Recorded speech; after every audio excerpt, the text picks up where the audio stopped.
All right, everybody. It is the Panda Pandemonium, and we got Robbie to win. Back at it, episode 2, season 4, Absolute Pandemonium Podcast. Hope everybody's doing well. Hope the week has been doing great for you. What's up? How's everybody been? Rod, how's the week going? Week's going good. Actually, had a funny story yesterday, work wise. We had a late work meeting, ended up going a Mhm. little later than normal. So got about 10-15 minutes extra overtime next paycheck. I mean, you can't be mad at that. Can't be mad. I just my job when we do our we got groups who do meetings one day, like Tuesday, Wednesday, or Thursday. Mhm. And my group, we're the last ones at the end of the day. So, we just be chopping it up. I got a lot of chatty Catties Oh in that yeah. work. So I was like, people just chit chatting. I'm like, okay, we going to get on out here, boss. My boss lady, shout out to her. She trained me at my job. She ended up getting promoted to be the main boss. So she was like, Sherrod, you good? You gonna get? Don't worry about clocking out late. That's gonna be overtime for you this week. I was like, bet. You ain't gotta tell me no. Right. I do. It's Yeah, always good when your soups look out for you, you know? yeah. That's why I like my job. Like my boss is hella cool. That's a fun fact. For you guys who are employers, make sure you're cool with your employers. Like you never. That's how you keep loyal employees. That's how you keep a loyal squad. This is true. They watch your back, you watch theirs. It's all good. Not many soups do it. I'm lucky enough to have a few soups that are good about it. I've been pretty lucky, actually, through most of my careers. Most of my supervisors were pretty supportive. But I've heard some stories. I've I've been definitely heard in. some stories. I've been in some stories. I mean, I told you about when I was working for 301, all the drama and all the office politics going on. Uh huh. And then that one, I think I told you, like that one dude who was like a supervisor got mad at a chick who wouldn't sleep with him and fired everybody associated with him, me included. Well, Caught that's me on crazy. caught me on a technicality. I'm like, that's Not crazy. they caught you. Caught you slipping. Definitely caught me slipping. And the call didn't make no sense because because the guy was through an attitude with me. I was kind of like calm, but they were like, "You sounded aggressive on the phones," and that was 3 strikes and you're going. I'm like, Oh wow. that's what I mean when they quote me on the technicality. Wow. Did that dog walk of shame? I was like, low key, I was kind of happy. I didn't go all the way back out to Brooklyn from the Bronx. I was kind of low key happy, but at the same No, did they at least call you beforehand? nope. Did you have to go in to leave? Yeah, this is Dang. about half the day. I think they let me go like what 10:30, 11. Hmm. They waited the second shift came in too. I was like, oh wow. Wow. And then Sherrod, okay, so Sherrod, get your stuff. You're fired. We'll mail you your last check. That's it. Goodbye. Hey. Dang. Clocked out, walked out, grabbed a slice of pizza and I was working at the Brooklyn Army Terminal, so got a slice of pizza, ate my Uh. last slice of pizza, and bounced. Never went back there ever again. Dang. That Well, it is what it is. On the better and better, as they always say. 7 years So later, I'm at where I'm at right now. there you go. There you go. Well, shoot. As y'all know, the title was um, Black Characters in Gaming. And we'll get into that a little bit later. But did you watch the State of Play? It dropped yesterday. For those who haven't seen it, feel free to catch it on YouTube. Sony's State of Play was yesterday. Rod, I know you had some thoughts. Definitely had some thoughts. I heard rumors maybe the day before about the Sonic reveal, which I Uh thought was huh. just a rumor. The Sonic Shadow Generations. I mean, from what I've seen from the Sonic fandom, they're about 50-50. Some are like, okay, Generations, okay, cool. And there was the other fandom like, I want Sonic Unleashed remake, and I'm kind of leaning towards that department because Sonic Generations is pretty much what Sonic Origins was. It's just like it was an anniversary game, so like Power Rangers Super Sentai, they have like that anniversary season where the power Uh huh. gimmick kind of mimics the anniversary. That's what Sonic Generation is, just a celebration of 2D and 3D Sonic. But just like a best of list, like if we were to do a mixtape of Sonic stages, here's your mixtape of Sonic stages. And Okay. I was wondering. I was like, because I know there was a Generations that came out, but I couldn't remember how long that's been. it was for the 20th anniversary. I want to say the 20th. So it's been at least 10 years, at least 10. Okay. Okay. I'm just like, And it was I'm like, just Sonic though before. yeah, it was just classic Sonic, the little chubby one. That's the classic 2D Sonic, and then you're more Gotcha. monosonic. Now they're throwing Shadow in the mix with like a different side story, from what I saw. Which Gotcha. I'm, which I'm like, okay, cool. Wasn't expecting that, but I'll take it. Like, I'll take And it. so it was Sonic Shadow Generations is the one that's coming out now, which it looked pretty good. I'm not gonna lie, Yeah, it looked pretty decent. Sega threw a good curveball there. I'm like, they have been saying they're gonna go back and dig in the crates a little bit more. So I mean, and like people said, they did the pose. Right. They Yeah, did the pose. they definitely did. Like I would Let me have see if I can tails. pull it up here. Like I would have did tails, but I did Knuckles instead of Shadow. But Knuckles is Piccolo, Shadow is Vegeta. So you know how that goes. You know the Sonic DBZ comparisons. You know how that Oh goes. yeah, yeah. Here we go. Just kind of as a background for you all to see. This is kind of what it was looking like. Pretty good. Like the Sonic stuff was a nice surprise. But if I'm looking at the whole state of play, the VR stuff I wasn't interested in. But the The game, VR. I don't know. So the VR, you talking about the sword and shield thing that they did? yeah, like the VR game, the VR2 games. Like I don't play VR, so that didn't interest me, to be honest. Gotcha. So there were two VR games for those who haven't seen it yet. One was and of course, if you plan on watching the state of play, I would still say go watch it. But um, Metro, the game Metro, they did a VR for that. And Oh, then I just realized my face is like extra dark. I don't know what is up with my camera today. Anyway, I'm gonna have to fix that in 2 seconds. probably But lighting. yeah. But there was also another VR that was Legendary Tales. Yeah, That that's one what it I was. actually was interested in. I'm not gonna lie. It was kind of like uh, Elder Scrolls, Skyrim esque. I That's kind see. of how it was. And so, like, for those who are watching, if you see the screen, like, you're doing magic, you're casting, like, you got axes and bows and daggers. The the overall aesthetic from what it looks like. Now, of course, you can't judge what do you call it? The like handling. You can't Right. really judge that, of course. But for what it looks like, it don't look half bad. I wish it wasn't VR. I would give that I mean, it looks all right, but it's just I'm just I got to draw a line. Like first person in VR is where I draw my line gaming wise. You said first person? I don't know. Like I'm waiting for it. Like they've got to do something. Okay, again, I'm an SAO fan, right? So with That that would being make the sense. case, I as can much see that could be a right jam. I can games see why. like anime that we got in games, like if you think about it, they got to get there sometime. At some point, they have to get there. You know, so We'll probably be in our 70s by the time we get to that technology. We'll probably be in our 70s, I'm probably. hoping not. Like it's as fast as AI is moving, and that's a whole nother conversation we can break into, a little bit later. But Another as day. fast as AI has been growing, I personally feel that there is no excuse for us not having fully immersive VR experiences by the time I'm 60.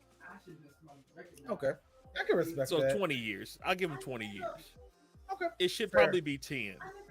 But you know what I mean? Depends. Maybe by the time the PS6 comes out, maybe middle. I can middle see like that. Right. middle Something of like the that. PS6 level. You know, Like probably still wouldn't be my cup of tea, but like I said, I'm older. I'm getting more. I'm like I'm starting to get not setting my ways with gaming, but I know my gaming styles and what I don't like. But, and I can respect that. Knowing what you like and don't like, that's a whole nother It's another ball game, you Mhm. know. But it's always good to have. I don't know. I think it's worth exploring new elements as time goes on. Um, at different stages, if that makes sense. So like when VR first came out, like I've played like some of the old original like Oculuses and stuff like that. So I saw what it was like initially, right? And then once this newer generation of game VR games came out, I've tried it again since then. It's not bad. Like the Beat Saber era of VR, Okay. right? Okay. So I tried it again during that time just to see what the changes were from initially to then. To see if it really was not just a new hype. Because anybody with a hobby, you want to get the stuff as soon as it comes out because that's Right. your hobby. That's your but it jam. right, but it doesn't mean that it's actually ready to go. It's like buying iPhones when they first come out, knowing they're going to be 5 iterations. Oh You yeah. wait, you know. I think at this point, any gamer, at least any older gamer or somebody who's been gaming for a long time, Mhm. you don't get the first game system off out the block. Like you don't catch a PS5 the day it drops. You give it a year, let them go through their different versions, bugs, and iterations, the burnouts, and That then you makes buy one. or my rule with consoles, I have to have 3 to 4 games I'm interested in before I buy. And that might take a year. So Right, same and I can respect that. like That's definitely a thing. Unless, like, because again, so I don't have a PS5 right now. I play mostly PC, PS4, Switch. That's kind of my that's my spread right now. mhm. However, now after seeing the state of play, I got to look into a PS5. You ready to pull that trigger now? I might have to pull the trigger because one of the game again, Stellar Blade, one of the games that they had on there, I think was it looked visually good. Um, Mhm. it kind of reminded me of Shimigami Tensei.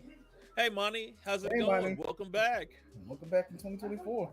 See, season four bringing everybody. 2024. See what I told you about season four, bringing everybody back. You telling me I that? know, right? Right.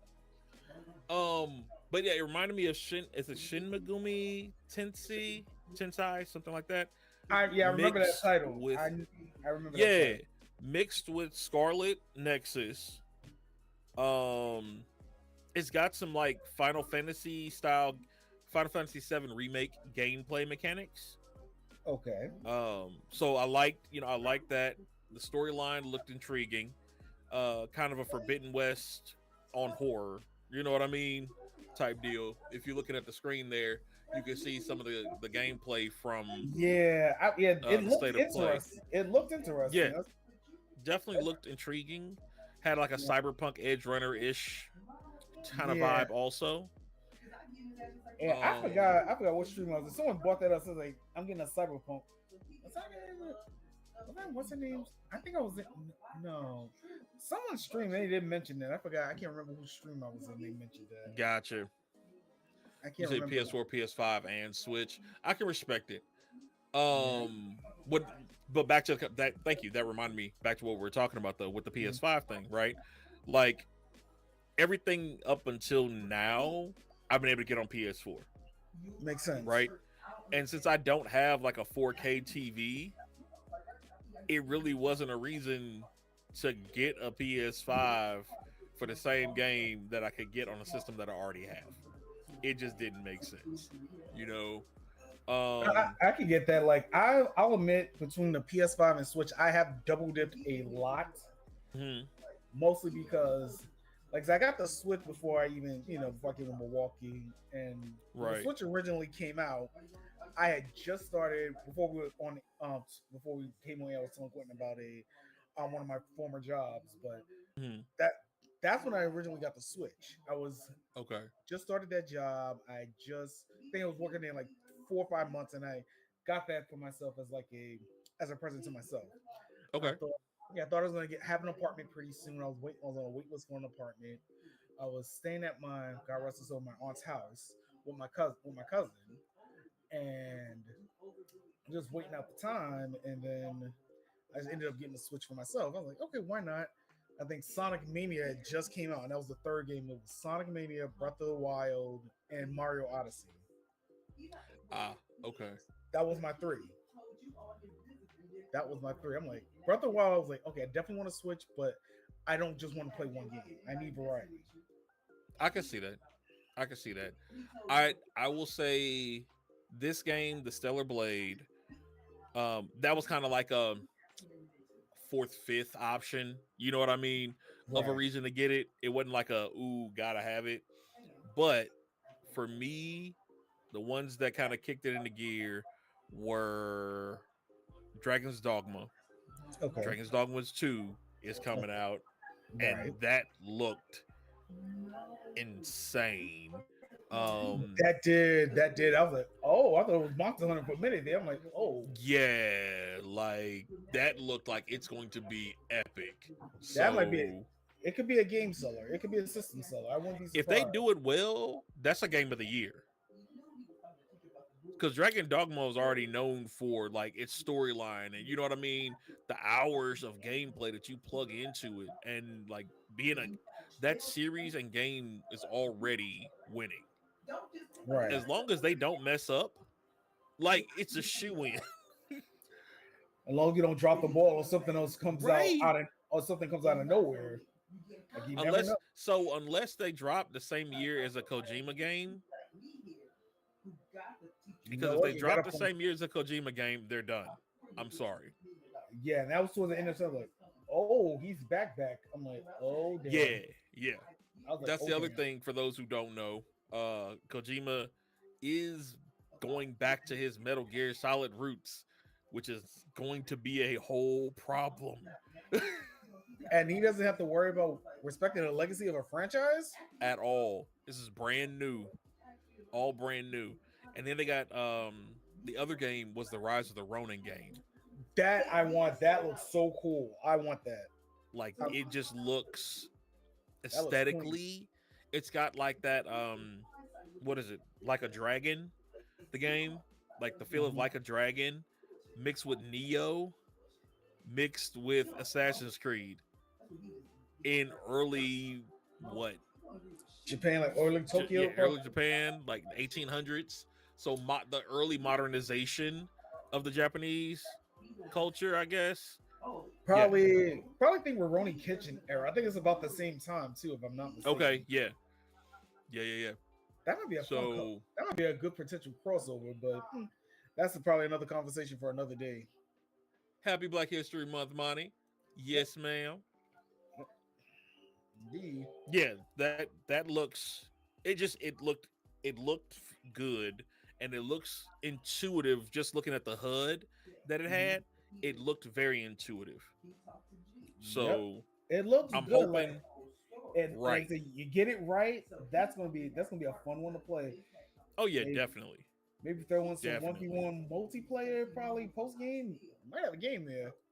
It reminded me also of Wrath of Darkness Tenchu from back in the day. Oh, I don't remember that one. If you've never played, okay, so I'm gonna see if I can pull up some video for that too. Wrath of Darkness was one of my favorite. Like it was the go-to assassination game.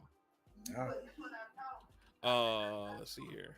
You were like a ninja, and you were going through basically like cleaning house across the government is what it was. Oh, that sounds like you're going. Return from Darkness. Here we go. Just play the video. I don't want commercials. Here we go. So it's old school play. So it's an older PlayStation game, Xbox PlayStation game. Okay. But like really good stealth mechanics. really good assassination mechanics. Like I've replayed that game probably 20 times. 20 to this day I could still play this game and it would hold up in 2024. Oh, that's pretty good. That's pretty good for us, especially that era. Yeah, That's pretty good. like think Ninja Gaiden. It was pre Ninja Gaiden era. Ooh, okay, that's a yeah.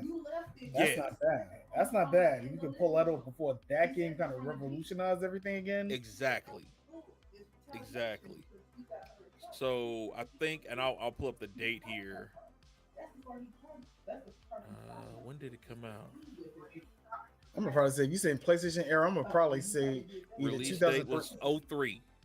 I was just about to say 03. I was like 03, Yep. 04. Yep. Release date was an 03. So that right there should tell you the type of gameplay that we had at that time. You know what I mean? We still had that blocky, Virtua Fighter-esque gameplay at that point. Yeah. You know. Virtua Fighter. That's a name I ain't heard in a while, and what Sega in a month of Sundays. And what Sega's saying they're resurrecting old franchises, maybe Virtua Fighter be around the corner with some of the modern techniques we got in between Mortal Kombat and your series Tekken. I don't know if you tried Tekken yet. Yeah. So if you could have a game come back, fighting game, re-revolutionized, or however you want to do it, there's a remake. What would you pick? Funny enough, I've seen a lot of people talk about this on Twitter. I mean, not Twitter, not TikTok. A lot of people been saying Def Jam Fight for New York, and I can respect that answer, but that's not the answer. I respect. I'm gonna throw an old school one out there. Samurai Showdown. So you know they did that. Oh, did not know that.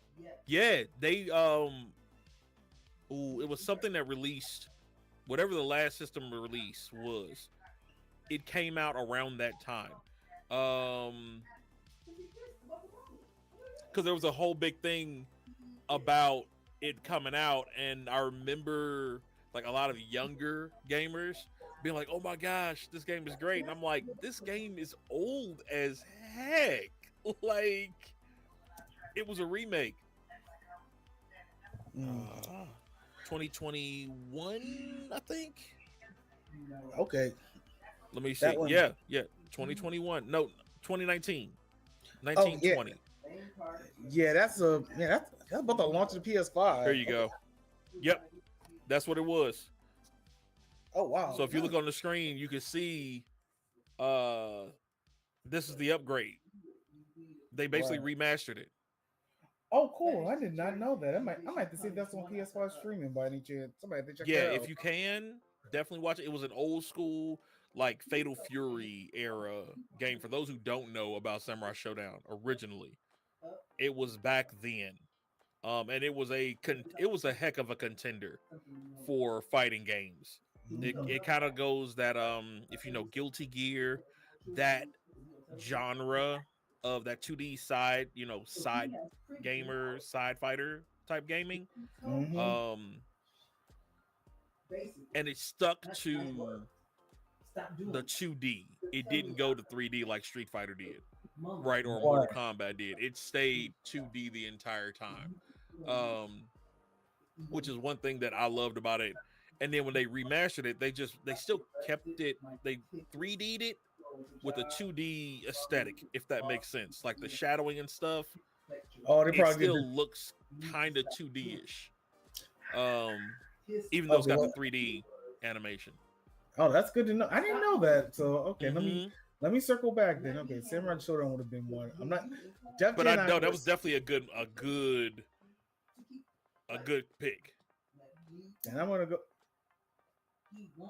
I don't know, people been eking for this to come back, and because of all the copyrights and a lot of different things, this is probably also an honorable mention. Marvel vs. Capcom. I kind of want another Marvel vs. Capcom. Marvel vs. Capcom. Yeah, I can respect that. I can respect that. Marvel vs. Capcom was it's not even clutch. It was Like that It third. it raised a genre of fighting gamers. The Marvel Capcom series, like 1, 2, and 3, I think were the height of Marvel vs. Capcom. Well, 3 had Phoenix, right? Okay, I'll give it a pass. 3 had Phoenix, right? I'll give it a pass. That was a kind of a funny. That was a funny gimmick character. I was like Phoenix, right? In a Capcom, in a Marvel vs. Capcom. Like, how's that gonna work? Then again, I forget if it was Intimate, not Intimate, Infinite, or no. 3 had Deadpool. Damn, they were cooking on that lot. Right, that's what I'm saying. So Infinite is the one that screwed everything up. Okay. Yeah, Infinite was the one where it started going downhill. Personal opinion. That was where it started going downhill. Here, let me put on this for y'all so you can kind of watch it in the background there. The Marvel vs. Capcom 3 trailer was just hard. Like, it was everybody going ham for no reason. We came to fight. We came to throw hands. That was all we came to do today. Like, I remember stacking quarters on the console talking about some I got next, and you got a line of 5 people in front of you. That's right. Like, She-Hulk was in the third one. I forgot She-Hulk was in the third one. Yep, She-Hulk was in it. That Berserker Barrage. Yeah. Oh, I know. Now I remember why I didn't buy this. Because they swapped 3. Now I remember why. I think they swapped. This is when they swapped classic Mega Man for Zero. And I got pissed about that. Yeah, yep, they did. Well, I thought no, you had both. Both were in here. Oh, they both were? Well, if I'm not mistaken, both were in it. Because this right here, this is the ultimate Marvel. So this is like the upgraded one. This isn't the old one. Okay. This is like if you look at it, this is like a more of a 3D variation on it. Let me see here. Leave the rivalry today. Marvel vs. Capcom 3. What was the roster? I gotta look that up real quick. Cause I might be merging Infinite and 3 together. I might be merging them together. Hold up here.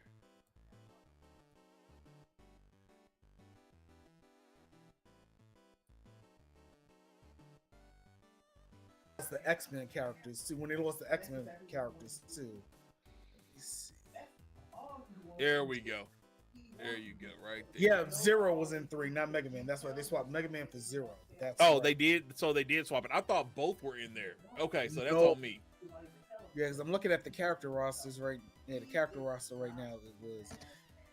Yeah, they didn't. Yeah, hardly any X-Men with him. Magneto, Feet. Yeah, they took a lot of X-Men characters out. Damn. Yeah, this was kind of like Is this still Ultimate? No. Okay. Yeah. Characters. Let me see. Yeah, I'm looking at the character rosters right now. Okay. Who do you got? No. Okay, so Marvel side it was so it's still some X-Men in here, just a really super popular one. Wolverine was still in 3. Let me see. Deadpool's technically an X-Men, so Deadpool, X-23, Magneto, Storm. Phoenix was in here? Ooh boy, that must be. She had to be hella busted. And then looking at the Capcom side. Original roster. Here we go. Yeah, I'm looking at Galactus was the final boss. Oh wow. Yeah, Galactus was the final boss. Yep. I can see why there's not a lot of X-Men in there. If Galactus is the final boss, that actually makes sense. Capcom. But yeah, no, that is definitely a good version. I can see why classic Mega Man was it. Galactus is eating Mega Man up for lunch. Oh yeah, that wasn't even a reason to put him against him. Yeah, the other thing is though, you know how they always have to do. It's like a Sonic Knuckles thing. You know, after so many in a row, they've got to switch it out. Yeah, I get it. X was kind of on a pop in here at this point too, so I get it. Yeah, because this is when he was. Yeah, I get it. Yeah, the X was on a pop. Plus, he's more of a hand-to-hand combat fighter anyway.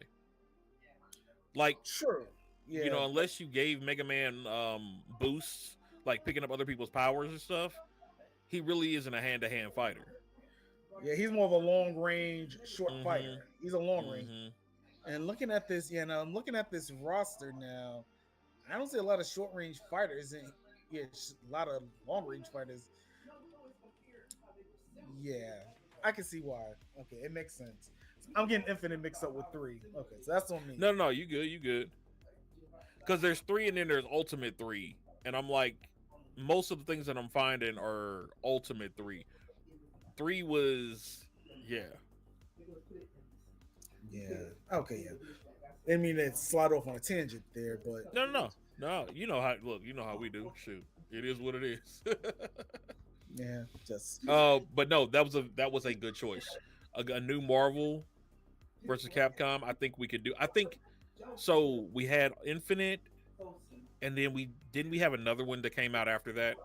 no. I think Infinite was the last one because they were probably going to do another one, but then I think when Infinite came out, that's when Disney got all the Marvel properties back. Yeah, you're right. You're right. So, would you upgrade on Infinite, or would you upgrade on an earlier iteration? I would probably just consider Infinite its own story and just go back to the numbering system. Pull a Mortal Kombat 1. Infinite didn't happen. We just going back to Marvel versus Capcom 4. I feel that. Put the numbers back into it and call it a day. Yeah, because Disney pretty much has all the rights back to all the characters at this point. So I don't see any issue unless Disney wants to play hardball, and we seen how they were with Kingdom Hearts. So might be the same situation. Yeah, might be the same situation, which is kind of sad because I would love to see this. Or it's too bad like Warner and DC has Mortal Kombat because Marvel versus Marvel. I know people like Marvel, DC versus Mortal Kombat. I think Marvel versus Mortal Kombat would probably be a better fighting game. My honest opinion.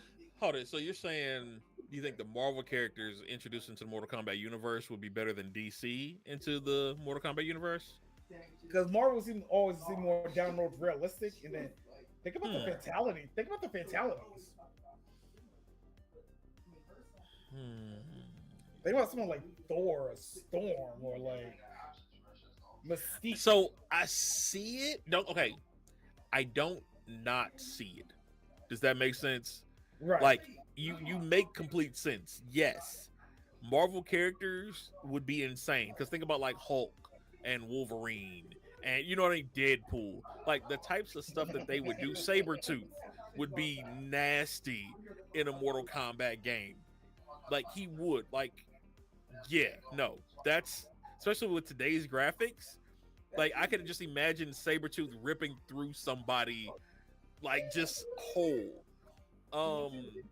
Nightcrawler. Oh Jesus Christ! Like just the thought of Nightcrawler in that game would be terrifying. If you know, for those who know Nightcrawler, if you don't know Nightcrawler's abilities and you just think he just goes poof and poof, I'm gonna need y'all to do some homework. My man is lethal. Cyclops, Right, Cyclops. Like that's like incineration for crying out loud. Like if he can see it, it can die. You know what I mean? Like okay, and you know how recent fighting games are having like special introductions and special like taunts and stuff. What about character interaction fatality? So let's say we do have this game, a Marvel versus Mortal Kombat. Right. I'm gonna say a matchup and figure out the fatality. Oh Lord. Magneto versus Wolverine. What would be the special fatality? Oh, the adamantium rip. Easy. Yep. The skeleton pulling it out. I mean, but that's see, I think if we did something like that, that's now going out of the realm. Like you would no longer need Mortal Kombat because there's so much comic book lore on Marvel character deaths. You know what I mean? Yeah. Like their own, like you're saying, the interactivity of the characters. Like you know they we will all pull know, right? Like they've killed each other off so many times in so many different ways that you could stay canon and be good. Hold on one second. I think we have our guest in the building. Give me just a second to get him pulled in. All right.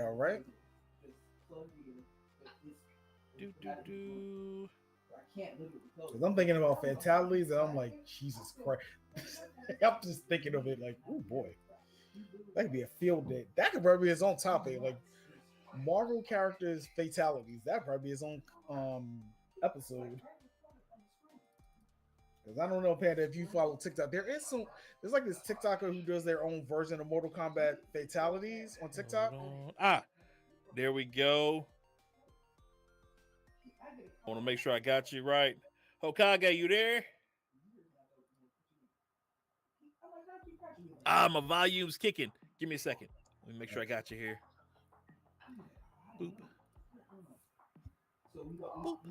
Boop. Can you hear us now? Oh. There we go.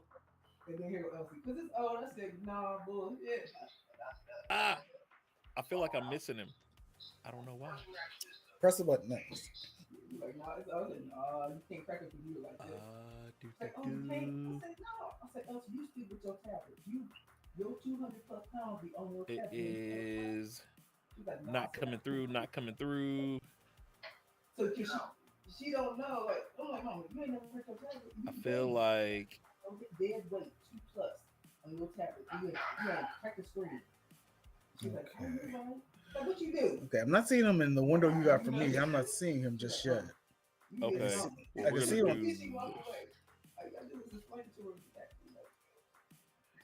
I'm gonna switch this around here really quickly. Okay. All right. How about now? All right. Okay. I don't see anything changing on my end.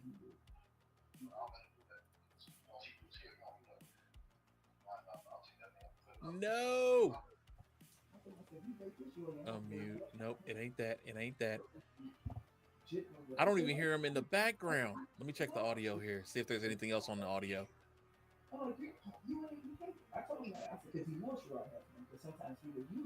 Can you hear us? Nope. Don't hear him. Okay, so he hears us. Cool. Cool. This thing, free fall. You supposed to just have computer. That's good at least. It's a start. Right. I ain't buying you one. It's always something. Sell it. It's okay. We're gonna get it. We're gonna get it working. Because this is great. This is. Hopefully, he came in right at the right time too. That's what's messing with me. Yeah.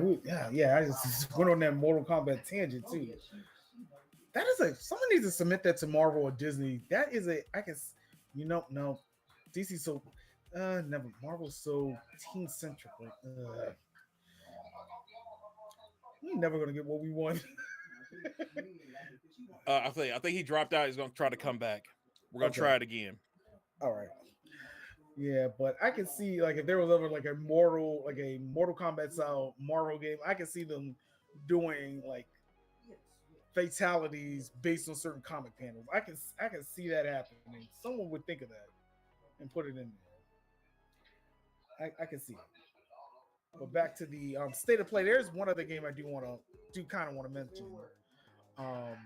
The Silent Hill games getting announced, which was a very nice surprise. I wasn't expecting those 2 games in particular. Can you hear me?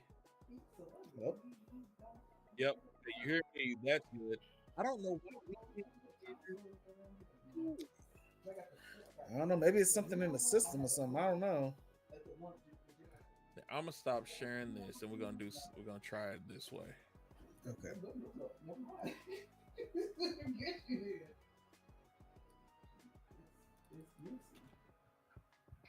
But I'm gonna keep a lookout. I will. I thought you had. I didn't. Let's see. Anything coming through? No, nothing is. I just heard some static just now. I heard some static. I did hear some static, but it didn't. Huh.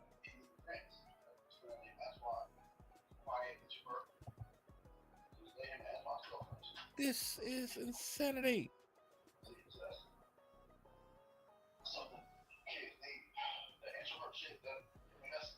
Man. I'm so sorry for this, bro. Everything was lined up. We have the plate. Right, it's just one of them things. It's a plate. We have the plate, the steak. We don't have no utensils right now. Right?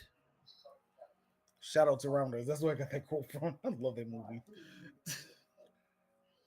Okay. 1, 2, 3. Because you're in here. So I know we should be able to see you. Yeah, because he don't have nobody to play with. Mike. But he was your boy game, and I ain't thinking. I consider myself, you know how I think about myself, like, oh, that's kind of fun. I didn't think of it. I truly did consider Giovanni. Okay. So he's going to test his mic and be right back just to make sure he's not having anything on his end as well.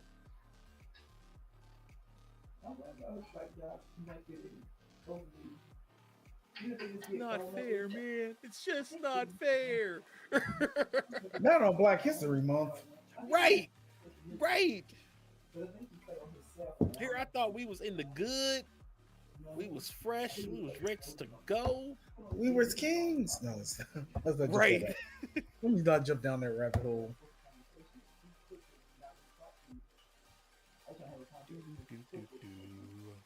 Let's see, guy here. This. That's Hello Fresh. Yeah, everybody, we should be able to see everything. All right, I'll keep my tab up. I can still see you. I can see the chat stream. Right, you still see that. And then I saw him pop in. Yeah, I saw it on Twitch, but I didn't see it nowhere else.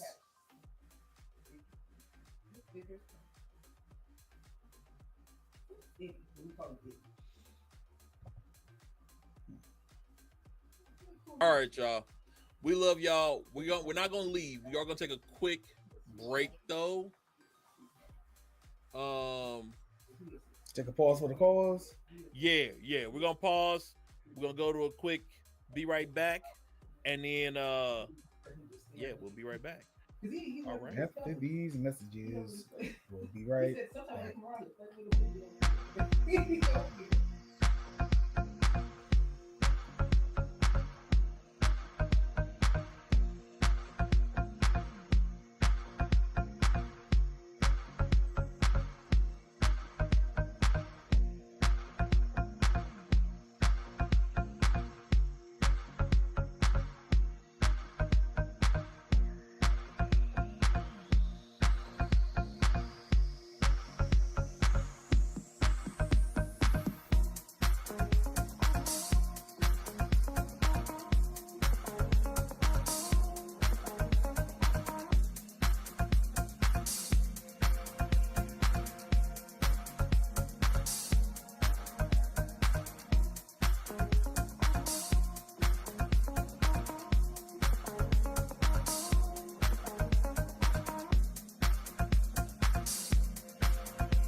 Yep, I can.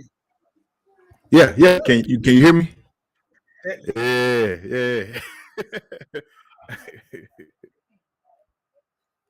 Welcome.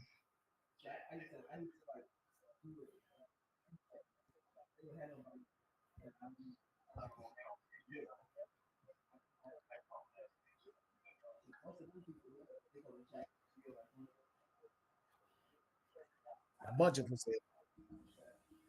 Hey, thank.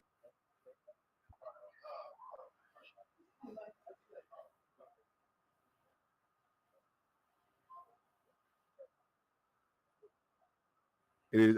Can you still hear me? I can hear you. Okay.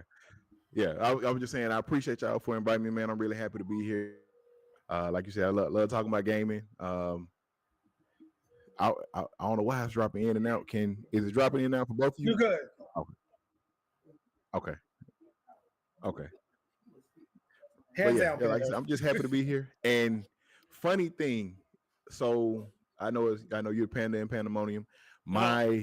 Before I changed my before I changed over to my Husky Hokage moniker, my moniker was the bearded panda. Like, Nice. yeah, Panda's in the that's building. yes. So yeah, I'm still a panda. You know what I'm saying? Hey, Pandas on respect. my. Welcome to the country of pandemonium, my man. You are home. Hey, You are. happy to be here. Welcome. Like Oh, Kung Fu man. Panda, my favorite, one of my favorite movies. Like Oh yeah. that's where I got it from. So you know, hey, Oh yeah. That's what's hot. That's what's hot. Well, shoot, you actually literally came in at a perfect time. Yeah. Rod had given us a scenario. Okay.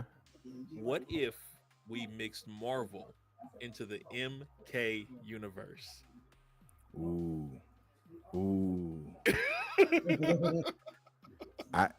That'll be dope. Right. If we mixing Marvel with MK, like, so first off, as much as I love Mortal Kombat, I depending on what all mutants we're bringing over, Yep. it might be a sweep for the Marvel universe. I mean, for the Marvel universe, it might be a sweep. That's what They I getting the said. broom out real early. Right. If we talking Franklin Richards, Oh yeah. anybody like that, Blue Marvel, you know what I'm saying? Like, so you know, but yeah. But that's dope, man. That's a dope idea. He said, what was that last one? You said, what type of fatalities? I forget the name of them. Fatality. Like maybe they might have like hidden Easter egg fatalities depending on the character interaction. So the example I gave Hokage was, let's say you had a matchup between Magneto and Wolverine. What would you think would be the special fatality for that matchup? It would definitely. If Wolverine and Magneto are teamed up. No, against each other, like in a serial Mortal Kombat. It's that's simple. Magneto ripping the antimatter out of it's like that's clean and simple. Like it's the first thing he gonna do is a fatality. It might be what is called. I think it's called a blood ality or whatever. Oh yeah. He's gonna rip this, like just rip it completely out of him, man. You gonna just see it. It's gonna be hanging there. It's gonna be dripping, and all you gonna see is like a little meat sack on the floor. From where Wolverine was. Yeah, that right there. I was like, you wouldn't even need. Honestly, if you were going to take Marvel and put it in an MK world, I don't even think you would need MK anymore. Like, you just going off a comic lore. Mm-hmm. And the number of deaths that we've seen in the Marvel universe, like people die in Marvel, and then they find a way to bring them back. Like it's literally, we just had, I think it was last year when I was reading, they had the death of Doctor Strange. Yeah, like you know what I'm saying. You have like it happens, and then they a year and a half or 2 years later, poof, they pop back up. Right. Like for when the mutants were on Krakoa or whatever they were doing. Oh yeah. If they died, they basically found a way to just bring them back like that. So like I said, they'll find a way. They will find a way. Mm-hmm. But yeah, no, that was an insane thought, because I was like, Sabretooth would be really good. Ooh. Yeah, he'd definitely be on my like top 10. Wolverine versus Sabretooth, like that fatality would be if you tag team. Now, I would love a tag team Sabretooth Wolverine in Mortal Kombat going against somebody. Like like they do in Marvel vs. Capcom, where they have like the imagine them two coming at you. Omega Red. Oh, that'd be nasty. That'd be some nasty work. Oh, somebody gonna be I don't even think it's gonna be anything left. Right. Or the other one we said was Nightcrawler. Man, I can just people see sleep on Nightcrawler. Oh, they do. And I can see, even if Nightcrawler just I can see him just. It's a simple crazy fatality where he would be, like say take somebody that couldn't fly or something like that and just poof him all the way up in the air and just find a way, like just poof him up there, beat him all the way down and just find a way to just drop him, like drive him into the ground, and he land on his feet or poof back to his feet while you come crashing down head first or something like that. It'd be something crazy. Yeah, it would be insane. What drove that question? We were asking if you could bring back a fighting game. What would you like? What would be your pick to revamp and bring into 2024? I've been waiting on this question my whole life. Uh-oh. So if I've said it before on my channel, on my TikTok, two of my favorite fighting games who are no longer around, and that is Power Stone Oh, and Bloody Roar. yes. I would love either one of them. You and to be like, granted, I love Power Stone, I do, but I would love another Bloody Roar, man. Oh Like, yeah. it had a decent, Oh, it had a yeah. pretty good story. The fight, like the mechanics, like I said, being able to transform and things like that, that was so dope. So I would love another Yeah, Bloody that Roar. like I think that would have been because that was my, I'm not gonna lie, that was my call too. Was Bloody Roar. Like, I don't know if any of you ever saw the anime Killing Bites. No. If you've never heard of it, you should give it a shot. It is a mature rating because of the transformations and things of that nature. It ain't bad, but it still got a mature rating. But it is what Bloody Roar would be as an anime. And what's it called? You said Killing Bite? Killing Bites. Yep. Okay. Yep. I have to check that out. But like that right there, like that whole premise, like, and it was, and Bloody Roar was like in that same era as Killer Instinct. And I feel like I wish Killer Instinct had got its fair shot when it came back out. Yeah. But I think that they use it just as a gimmick when Xbox released that last, what was it, Xbox Series S or something like that. So it kind of fell to the side. So supposedly, Uh-huh. they are working on, because they just re-released it or did some update, because it was released on the Xbox One, and then they just re-released it not too long ago.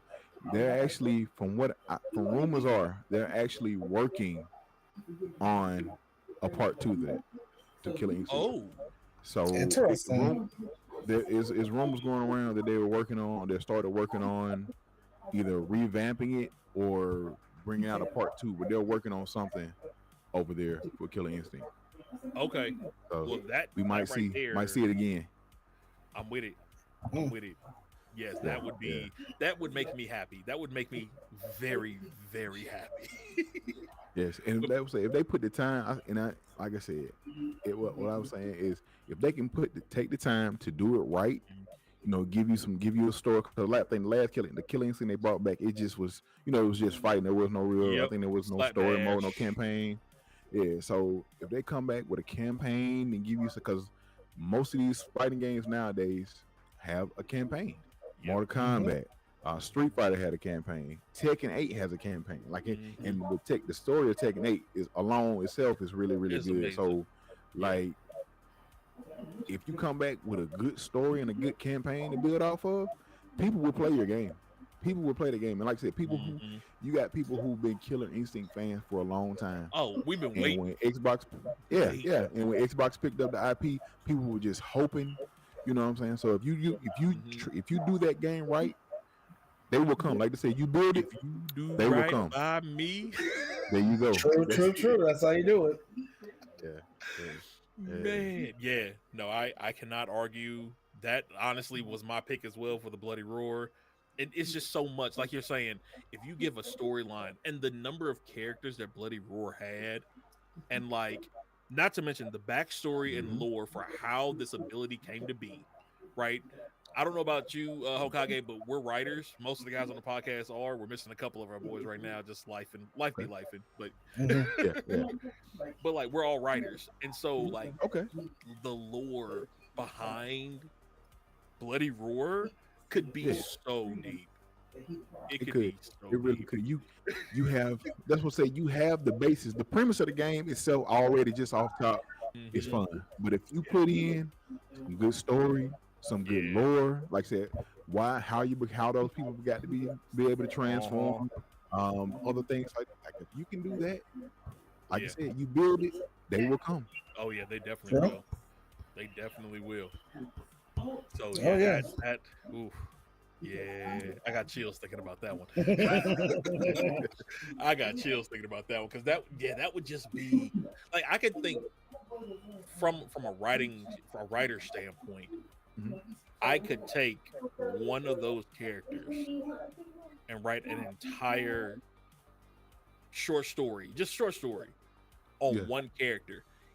If there's like 10 different characters, do you know how big that compendium of short stories would be just to give you a general backstory of the game and the characters in it. Like this is a Witcher 3 situation all over again. That's money on the table right now. Yeah. Like No, that makes sense. That makes And right sense. now, with fighting games are kind of making a somewhat of a resurgence.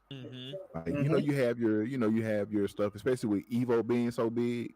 Yep. Like fighting game has made somewhat of a resurgence, man. And if you make a good fighting game, like I said, we go back to Street Fighter last year, Mortal Kombat last year, and Tekken 8 just dropped. If you come back with like I said, a good fighting game, you got a good story, the controls, the mechanics are there. Oh yeah. Yep. Intuitive. Yeah. So That's crazy. Yeah. All right. Let's keep going. We was talking state of play originally. We just did a quick run through of kind of how state of play was, some of the stuff on it. Was there anything in state of play that did you happen to get to see it? Was there anything that that stood out to you?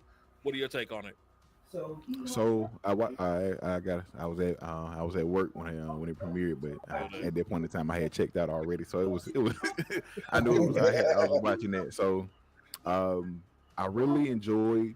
It was a good state of play. I really enjoyed it. So Rise of the Ronin was probably the game I was really looking forward to. Now, to me, graphically, it didn't look the best, but I know the developers, which is Team Ninja, they've done on Wolong Final Dynasty. They do the Neo game series or whatever. They make some pretty good games. So with them, I'm not a big graphic fidelity person. Like if it looks good, it looks good. But what gets me, gameplay and story. But Rise of the Ronin and Dragon's Dogma 2. Yeah. That's another game I want. Helldivers looks interesting, and it just reminds me of like a Earth Defense game, and it also like a clash between Earth Defense and Starship Troopers. Okay, that's what it reminds me of. Okay. And I'm like, I kind of want to play it. So I know it's dropping on PS5. It drops next week on the 6th, I think, on PS5 and PC. Oh wow! Yeah. Helldivers 2 comes out pretty soon. But I think 2 of the games come out on March 22nd. I think I know both of them Rise are right of the around Ronin that comes date. out March 22nd. Stellar Blade looks all Blade. right. I don't know if it's for me. But Stellar Blade, it looks good. But I think they, like a lot of people, they like this. I know I was seeing some folks, they didn't really like the trailer because I don't know if they showed too much or if they was just what they were showing wasn't very interesting. But I know Stellar Blade, that comes out in April. But like I said, Rise of the Ronin comes out on March 22nd. That's something I'm probably gonna get there. Like I said, it's kind of hopefully it'll scratch that Ghost of Tsushima itch for me. I'm waiting on Ghost 2. I'm waiting on Ghost 2, man. Yeah. And if and whenever Ghost 2 drop, I'm there day one. I didn't play Ghost of Tsushima until I didn't play it till I got I think till last year or first part of last year I ended up beating it. But I love Ghost of Tsushima. That's one of my favorite games just from playing it, and I can't wait until we get Ghost 2, which hopefully they're working on it, but hopefully Rise of the Ronin scratches some of that itch I have for that. And like I said, Dragon's Dogma 2, I really want to play that. The only game I'm a little hesitant about it because the creator or the producer of the game was saying they mentioned something about not putting fast travel in their game. Yes. And and it's an open world like that. Yeah. He was like, so he said something to the fact of if your game is fun, you don't need fast travel. No. If your game is fun and the traversal is fun, right, I'm not gonna want to use fast travel, i.e. Spider-Man 2. Right. Spider-Man 2 has some of the best traversal I've played in a while, and the fast travel in that game, hands down, the best fast travel ever. I don't know if you guys have played it or had a chance to play it, but the fast travel in Spider-Man 2 is almost instantaneous. Like, it is so dope the way they did it. I shout out to Insomniac for doing that. Like, it's so dope and it's so quick. Like, wherever you pick, and it's not really a spoiler, but it's like you pick a place on the map, whatever, and you pick the place, and then you start swinging, and as you swing, you pop up in that place. You pop up where you Oh pick, yeah, like it's yeah, that's literally Oh, that's pretty cool. yeah. it's literally almost instantaneous, and it's amazing. But and like you said, if the game is fun, I'm not gonna want to fast travel. But somebody who is I work. Hold on, I'm sorry. Oh, you good? I, Kiddos. as somebody that works and has kids, I got 3 Yep. kids and full-time dad, husband, all the other good stuff. Yep. I need fast travel from time to time. Where if I want to hop in the game, play 20 minutes, or I want to go back and do something I forgot to do, or want to go back and get something, I don't want to spend 20, 30 minutes walking back to where I was. I want to be able to get there and then I can pop back or what have you. Yep. But like I said, the state of play really, it was really good. We mentioned Death Stranding 2. They showed the trailer for that. I don't know if you guys played. Have you guys played that? So I've not played the first one, Me, that I've not played it. but this So- one made me want to go back and play it. Yeah, it's on. If you have PS Plus, I think PS Plus. I think it's on PlayStation Plus right now. I haven't played it either. I watched some gameplay of it. I didn't feel like it was a game for me. Mm-hmm. But watching that trailer for the second one, depending on how I feel, I may I might have go to back grab and play it. Yeah. Yeah, I may go back and check it out. But Death Stranding 2. Then he actually low key dropped announced the first game for the PlayStation 6. The other game, the game he's working on, that new espionage game that he's working on. It's supposed to be. It's gonna be like the new Snake. Like this is basically Yeah. all gloves off. Like he Yeah. can be him. And after the reveal that he did with Jordan Peele, yes, Yeah. about that horror thing that he's doing, that's like half film, half game, and he's Yeah. bringing that same concept over to this new game. Mhm. And they were at Columbia Studios, like Mhm. that right there. I was like, ooh. Yeah. So it's gonna be amazing. Like I said, he low key announced the first game for the PlayStation 6, and if it's that, I'm definitely gonna be there for it. Oh yeah. There was a couple other things that kind of caught Dave the Diver. I want to play that. They got a Godzilla DLC coming out for that in May. So it's a couple of games on there that really that piqued my interest. Like I know for the only one I know right offhand that I'm probably gonna be in there day one is Rise of the Ronin. I'm still thinking about picking up Dragon Dogma Dragon Dogma 2 day one, but I'll eventually get it. But I know day one Rise of the Ronin I'm in there. Respect. Understandable. I think Rise on the Road is going to sell pretty good. I think it'll sell so good. That trailer impressed me, and I usually do. Yeah. I don't know what game I was demoing and it had a sword plate in it, but I can't remember. I played the demo. I thought it was alright, but I didn't want to buy the full game. I can't remember. I think it was a Yakuza game, probably. I don't know. Was it the one you talking? You may be talking about Yakuza or Like a Dragon? Like a Dragon. It's Infinite Wealth. the one that was. They just dropped Infinite Wealth, but they did drop Like a Dragon Ishin. It was set in the older times. Yeah. I think that's the one because you have you can play with, you can wield a gun and a sword. You have a gun and a sword. Yeah. It's on Game Pass if you have an Xbox. Yeah, Okay, I haven't 'cause I gotten played- that one yet. I'm actually in the middle of playing not Infinite, the one right before it, the Like a Dragon right before Ishin. Like a Dragon. The with It might just be what's Like a the guy? Dragon. Yeah, I think it's just like a Dragon. I think that's what it is. Yeah. Yeah, so I just recently started playing that, loving it. Very cinematic game. Yeah, it's I know that they brought because that's what they put back in turn based into the game. Yeah. Oh, okay. Yeah, like I said, the demo was cool. I just didn't feel like it was for me. Like I was like, okay. Hey, I respect. that's respect. And see, I that's how I was talking to someone earlier. Like I live by that. I'm one of those guys. Just because a game is not for me doesn't mean it's not for someone else. I believe my rule is don't yuck someone else's yum. So I live by that rule when it comes to games or just overall. Like just because I don't like it doesn't mean someone else is not gonna like it. Like Suicide Squad. I played the beta and it was fun. I didn't like some of the things, and I was like, "This, I'll check it out maybe when it drops It Right. either goes on sale or if it drops on PS Plus or Game Pass, I'll check it out then. But I'm probably not gonna pick this up because it's just not the game for me. But I got Mhm. friends. My homeboy. He's put in like almost 40 hours in it, Mm. and he got the early edition, and he's put in like almost 40 hours into it, and he loves it. Dang. He's loving it. That's pretty good. That's pretty That's good. good Yeah, though. yeah. But no, I definitely agree. I definitely agree with that. It's one thing to, and I think we talked about it a little bit before he hopped on Rod, where we were talking about people understanding their lane and being Yeah. okay just driving in it. You Mhm. know, like you said, everybody got their own thing that they like. I don't have to like what you like. You ain't got to like what I like. But we're both gamers. Let's just Yes, enjoy the that's art facts. of the game and call it a day. I can appreciate the art style, the story, and everything else, even Hmm. though I don't play it. So yeah. Facts. That's facts, and I truly believe that. That's why it was a video. It was something about a video where it was something where how some she it was a woman. She was describing how she has interactions with some of the male gamers. Like every time they ask her what she plays, and they'll say she'll play, like the cozy games and Sims. Oh, you're not a gamer, not necessarily. I mean, look, just because you play those type of games, it does not make you any less of a gamer.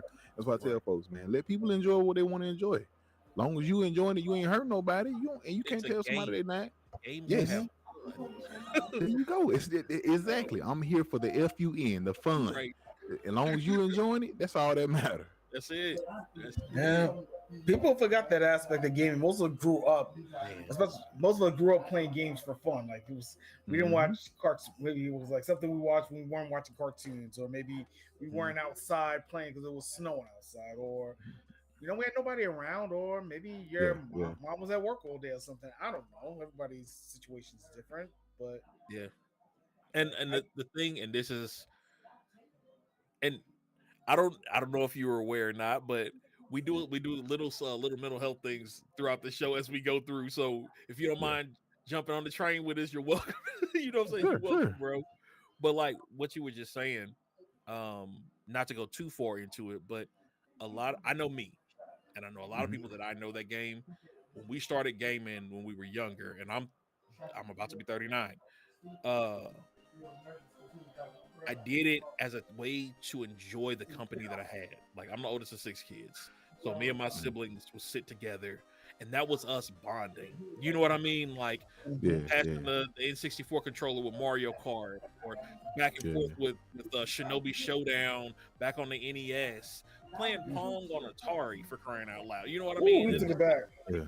yo, I got you back. But it was also when I'm by myself in high school getting away from what I had to deal with that day. So it Yeah, didn't affect my relationship with my siblings. You know what I mean? Like I'm a yeah. huge Tekken fan. Huge Tekken fan. The only reason we had a PlayStation in my house is because my dad wanted Tekken 3. Like our family is built on Tekken when it comes to that. That's awesome. That's what's up. That's awesome. That's what's You up. know? Like I give you a good answer though too. My high school senior class, we all bonded over Final Fantasy X. We all See? played it together, and I remember we were all playing it, and this one kid came. Do you know how badly he got his butt whooped that day? I know he did. I know he Yeah. did.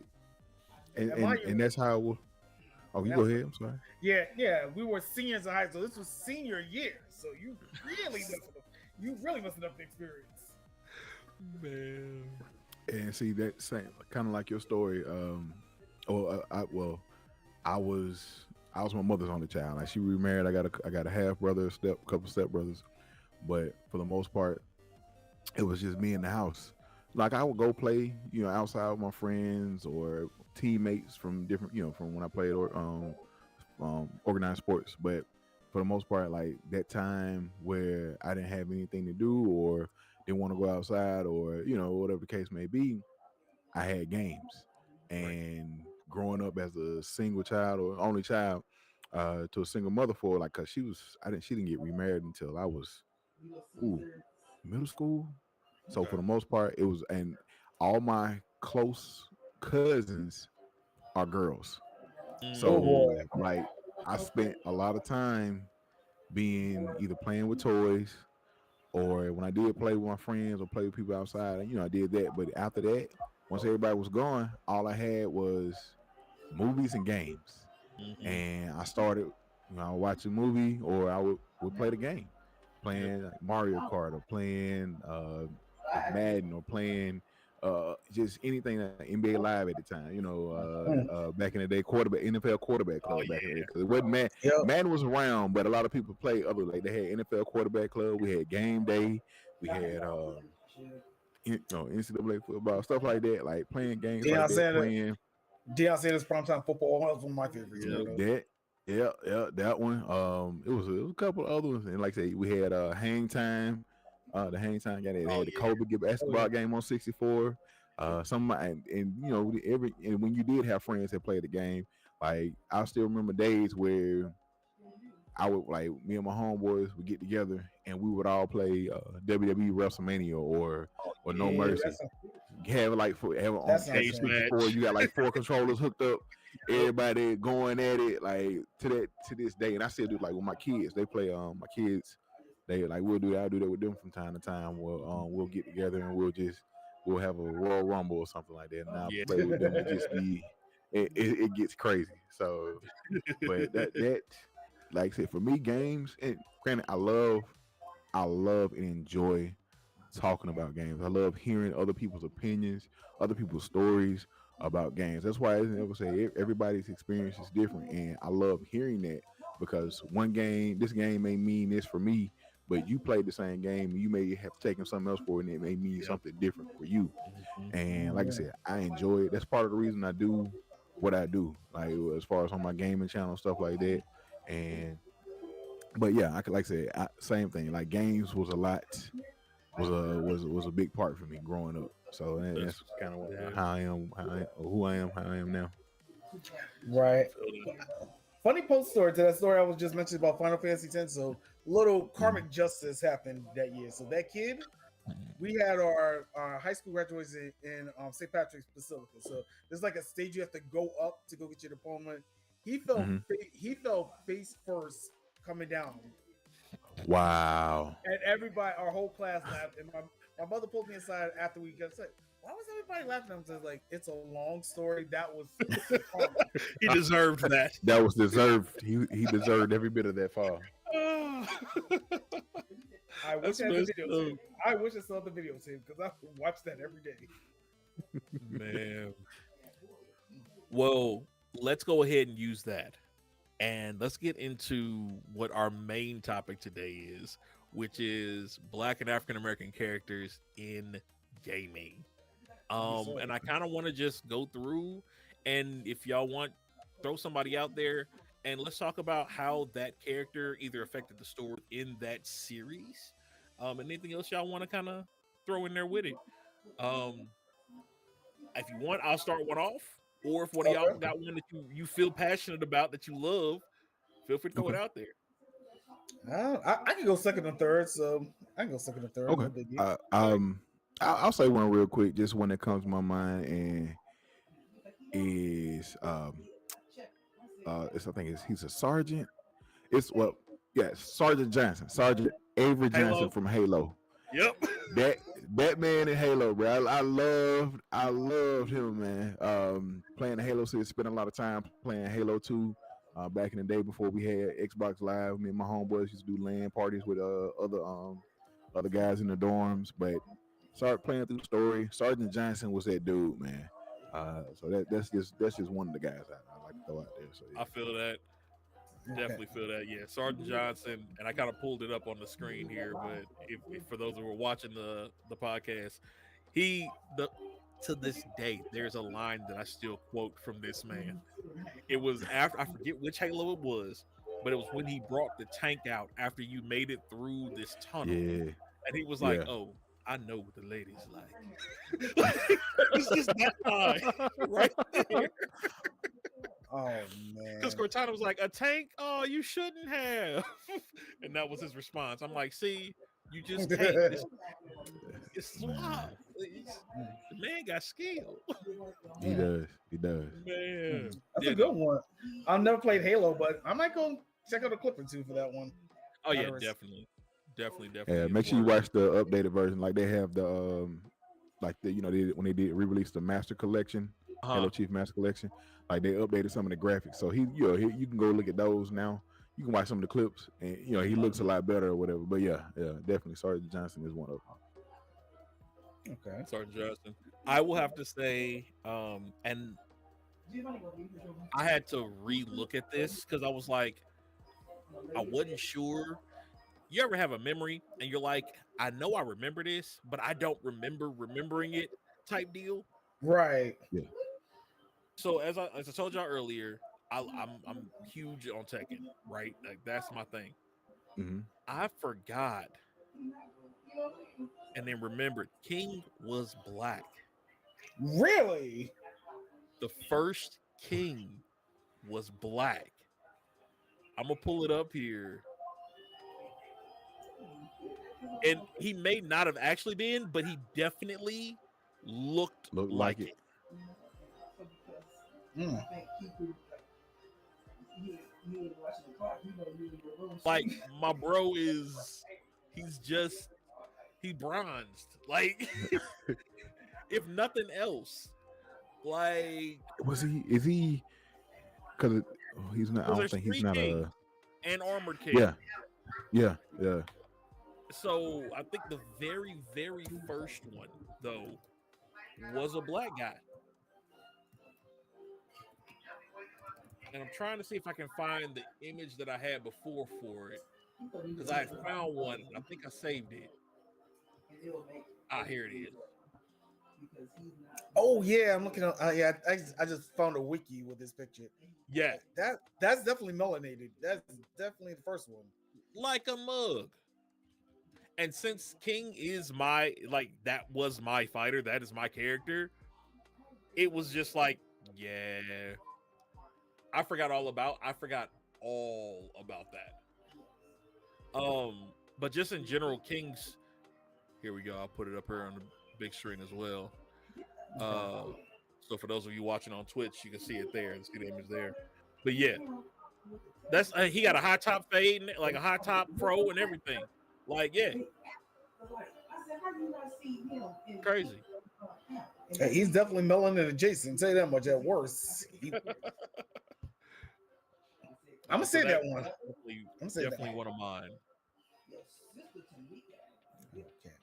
Well, thinking about this, well, I guess it's my turn unless you have another point or two. Go ahead. Okay, Robin. Okay, but going back to one of my first African American character experiences, and actually, since I play this game religiously with my fiance every night, Streets of Rage, Adam Hunter and his family, the Hunter family from Streets of Rage. Yeah. So you got Adam, you got Skate, and you got Cherry. I think it's probably one of the first times I ever played as a black character. Now that I think about it, growing up, that's probably the first time I ever played as a black character. Was Streets of Rage 1. That's actually a really good question. Who was the first melanated character you played in a game? That's a good question. That's a really good and how question. did you feel about being able to do that? So, if you don't have one, I have. No, I think I ahead. have one. Okay, so for me, the one I remember is, and the only reason I remember is because I created them, and it was the where you got to play where you were Revan from Knights of the Old Republic. Like you can kind of you were able to create and make him look how you wanted him to look. And granted, it wasn't the character that they gave you, but it was. I just remember distinctly. I had how my guy, at that point in time, black guy, I had like the half braids with like the braids up top and nothing else. Like I remember that, but I'm trying to remember like anybody else that was the like the first black character that I ever played like in an actual game. Like if we had one, I can't think of one right offhand. I know mine is either Adam or Jackson Mortal Kombat. Either one of those two. Okay. I think mine. I'm trying to think back. Was probably TJ Combo from Killer Instinct. Ooh, that's a pick. I think that was probably my first one. And okay, and now, interesting point of order. I also stopped playing him because he was black. So when I was younger, and slightly, it's gotten better with the introduction of more characters of color in games across the board. I don't think I feel the same way that I used to about it, but there was a time where I felt in games it was always the boxer archetype. Like that was all that they could do. Every fighting game had the black box. Yeah, like Balrog. Was it Balrog from Street Fighter? Balrog in Street Fighter. I was so happy, like in Tekken, you had the fact that you had Eddie, who was not a boxer. I was so happy about that. And, extremely. Eddie, and then when Street Fighter introduced DJ, just someone that wasn't like you said, like wasn't a boxer, someone that did something different. That we don't have to be boxers, man. You know what I'm saying?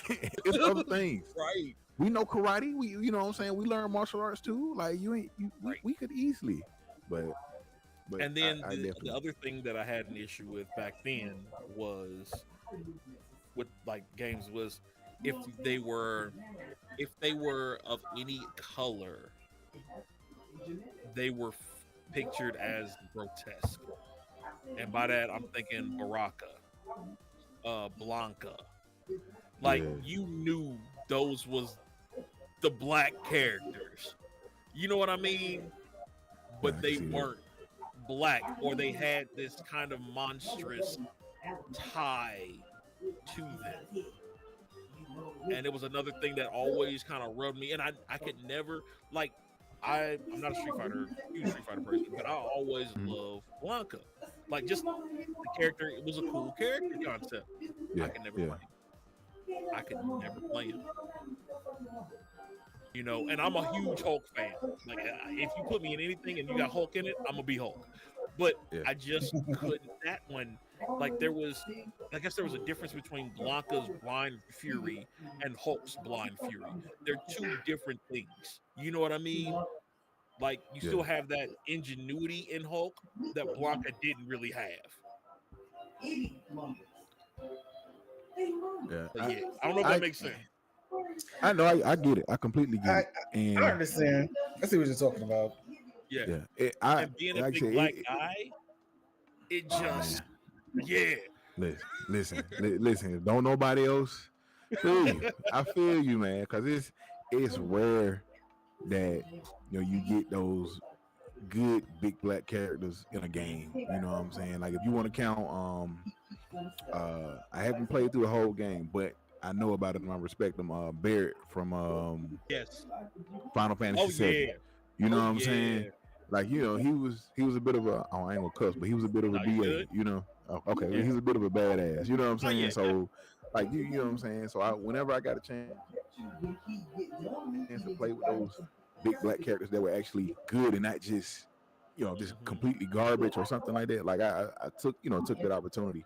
Or just like I said, when you did have those good black characters, you try to play with them, and you had them certain games like I said, it's certain games. Like, I remember what was I can't think his name, but like from Crackdown 1 and 2. We don't talk about the third. Oh, the hero from Crackdown. Yeah, hero from Crackdown. Like, even though you don't really get to play with him a lot, but I love Cold Train from the Gears of War series, man. That he was a fun character. He was played by the dude. I don't know if you guys remember. He was voiced by the dude. I can't think his name. He used to do a skit called Terry Tate, Office Linebacker. I don't know. I remember. He did the voice. He used to do the voice of Cold Train, man. And but that Terry Tate is that part is funny. But he did a really good job in the Gears of War series. There's a couple of other ones out there, but definitely, like you said, man, it's.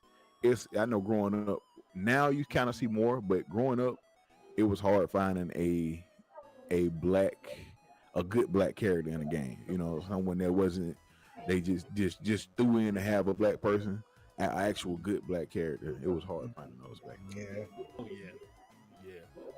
That or just a bigger character in general that wasn't. Yeah. And as someone who's always had issues with my size, another interesting point of order. I don't know. Did y'all ever have this situation as you got older, where you look back at your pictures and realize you were nowhere near as big as you thought you were, and you sitting here today looking at your old pictures like, I should have smacked myself for acting like I actually was big.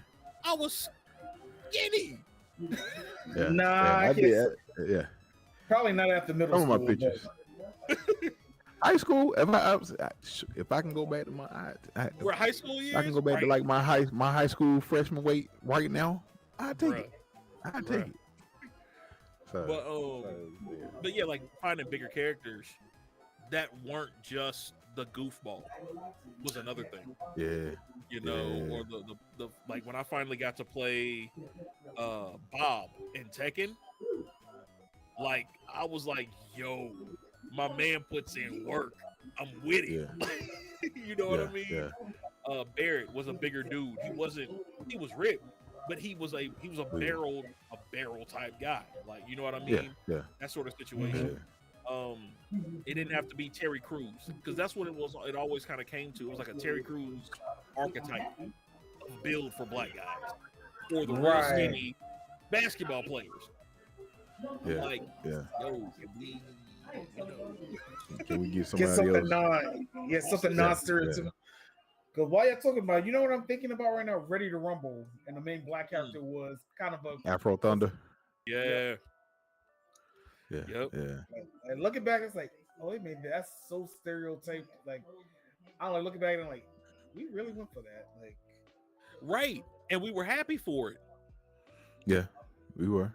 You know, I know. You know, I enjoy it. I enjoy playing as Afro Thunder. Yeah.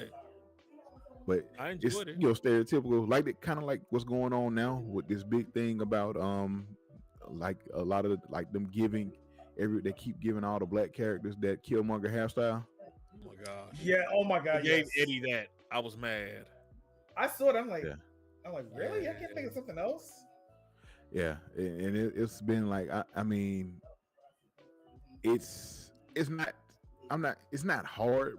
It's so many other hairstyles. It's so many things you can do with locks. So many things you can do outside of having that same stereotypical hairstyle. Like, and like I said, and I appreciate y'all putting it in there. I appreciate you making your kid, having a black character, but let's give them a different hairstyle. You don't. Everybody doesn't need the same hairstyle. King Lion, yo, what up? What up? He said, I pray for the day we are set free from that haircut. That was the new Afro and fade. It's real. That's true. What's going on? This is my guy Locks, man. Shout out. Appreciate it. Appreciate you, Locks. You know what? Now that we're talking, I think this is probably why I respect Streets of Rage so much with the black characters, because honestly, the first game you play as Adam. The whole point of the second game is you're rescuing the black character. That's how I always like Streets of Rage. Like, people forget the whole premise of the second game. You were wrestling the black character. Then take the black character out, to make sure that Mixed X had a chance to win. Okay, just taking Adam, took the best character out. Okay, I see what you're doing. And even playing Streets of Rage 3 and 4, I'm like, I get why I like this franchise now, because they never really disrespected their black character. None of them was stereotypical. Yeah. Maybe Adam a little bit with some of the sayings. I mean, he has one of the sayings is like, call me a time traveler, I'm going to slap you into the middle of next week. That shit cracks me up every time I hear it. Yeah. I'm like, that's black. No, I feel that.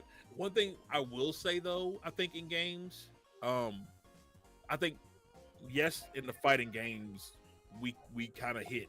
They're kind of locked on those hairstyles. However, in a lot of the RPGs that I've been playing, like Baldur's Gate, even in Power World, the hairstyles that they have are actually pretty broad. Like, I was excited to see those. Same. I forgot I got a little bit of time in Baldur's Gate 3, but the hairstyles and the looks you can change, and the hairstyles look good, you know, and like they did a really whoever the guys over at Larian Studios and Baldur's Gate 3, they did a really good job of allowing you to kind of customize your character to how you want it to look. They did a really good job. Yeah. So okay, so you said Baldur's Gate 3, so I gotta ask, you a D&D player? Oh, yes, I am.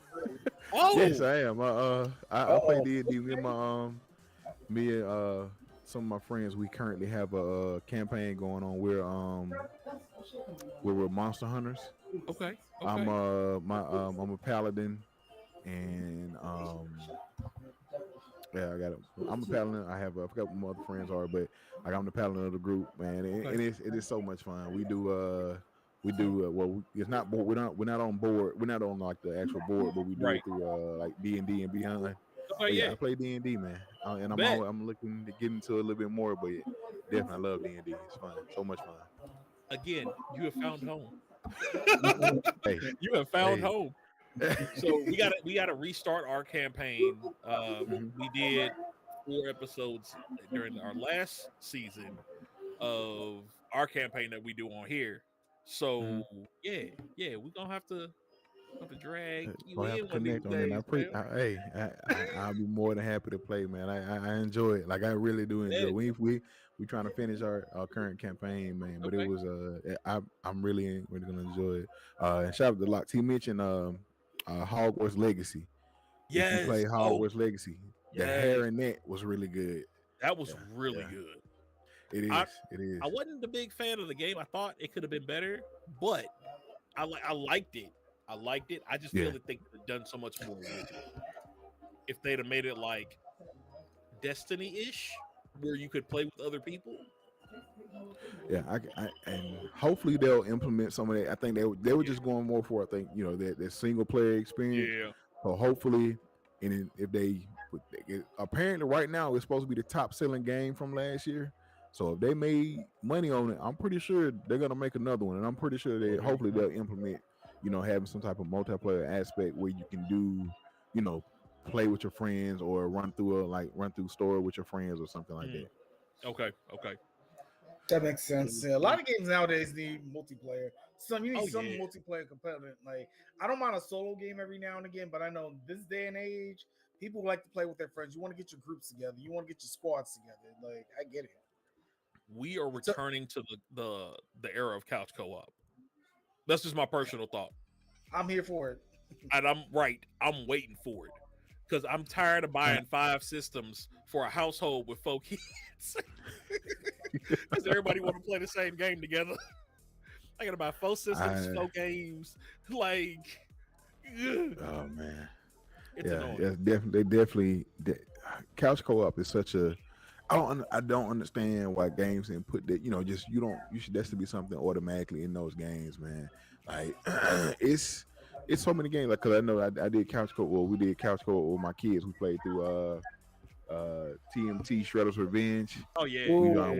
I did that with the kids, and that's such a good game. Like, it was a lot of people slept on that game, but literally one of my favorite arcade games is and favorite memories is going to Chuck E. Cheese.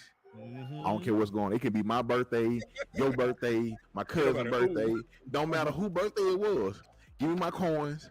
I don't care nothing about these tickets. I'm going to Turtles in Time to beat this game. Don't bother me till the pizza and the cake get ready. Don't. Right. No, that's real. That's real.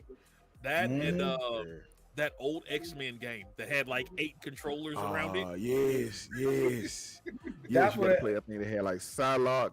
Dazzler, was it? Yes. They don't make them like that anymore. That's one thing I did like about Shredder's Revenge is I think maybe 2 or 3 times I played with 6-player arcade or even in the survival mode 6 players. That was so much chaotic fun. I was like, I had a good time. It is. And then the fact they went back, like they added Usagi, the rabbit.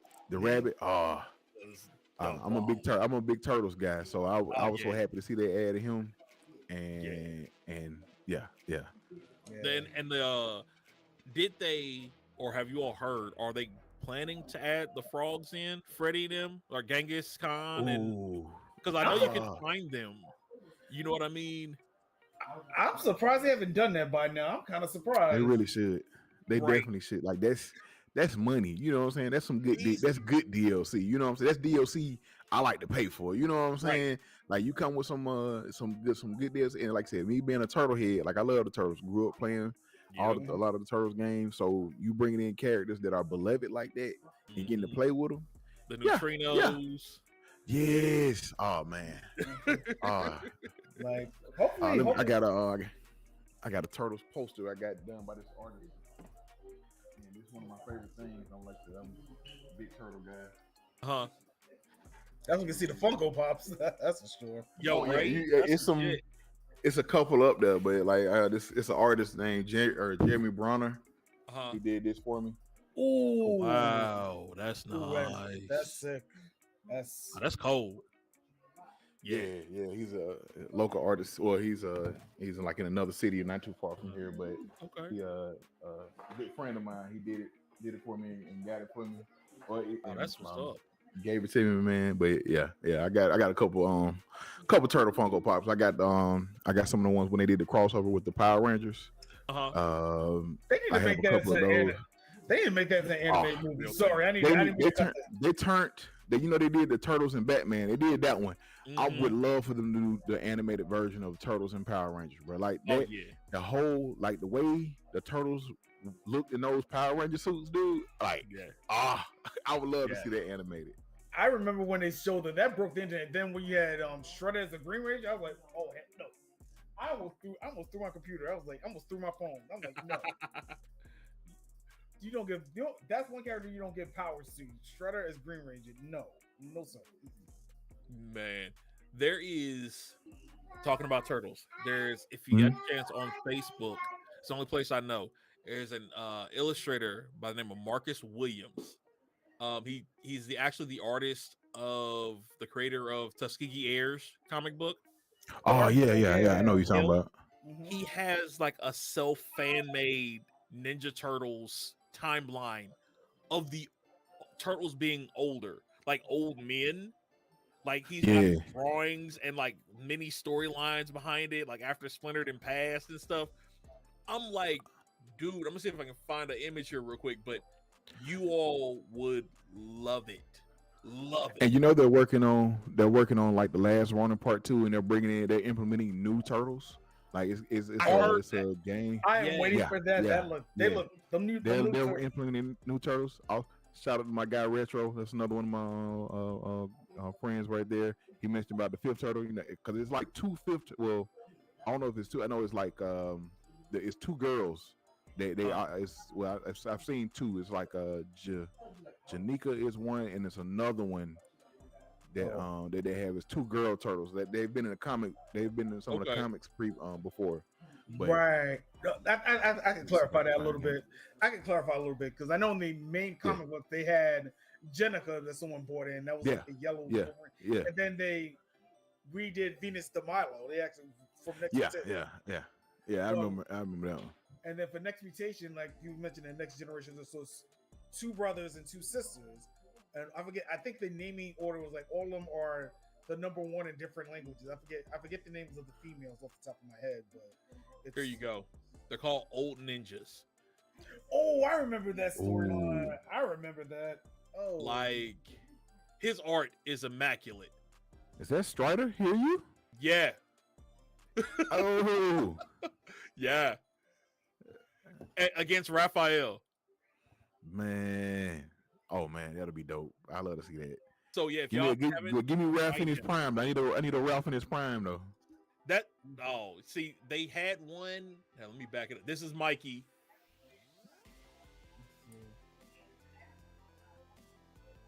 And then Donnie. Okay. That's my guy. Oh Donnie. yeah, That's my favorite. I think I remember. And then Leo. Old man Leo. Man. It's all bad. With the DMX shirt. Man. That's cool. That was some cold blooded stuff. And then he just does visuals just cause as well. But dude is a beast of an artist. Marcus Williams is his name. Look him up. Static. Definitely. Yeah, and I know exactly who you're talking about. I think I follow him on Facebook because I see a lot of his stuff for Static. Yes. And he's a really, really good artist. So, got a little off topic with that one, but yeah, definitely. Yeah, like that last Ronin video game is gonna be fire when it comes out. Oh, that game! Man, I can't wait to I think they end up having to put it on pause for something, but they definitely, hopefully they get back to it, man. Because I know a lot of folks, myself included, want that game. Like, oh yeah. Now, since we're talking couch co-op, not to go too far away from where we are, what game would you want to turn into a couch co-op?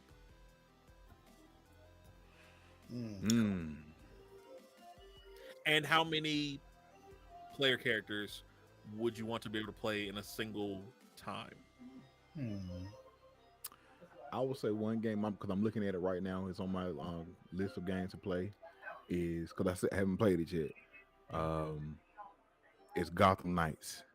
Because I don't think you can kind of play that couch co-op. You have to be online to play. Yeah. If you are playing with somebody, like I think that game would work so well if you're able to just plug in and play with your home, because you got 4 characters already. Imagine being able to take down, you know what I'm saying? You got all your friends, your friends there, I think that'll be something. I think that right there is one. Because like I said, I'm looking at it on my Xbox. It's on right now, and I'm just looking at the first thing that popped in my head. Okay.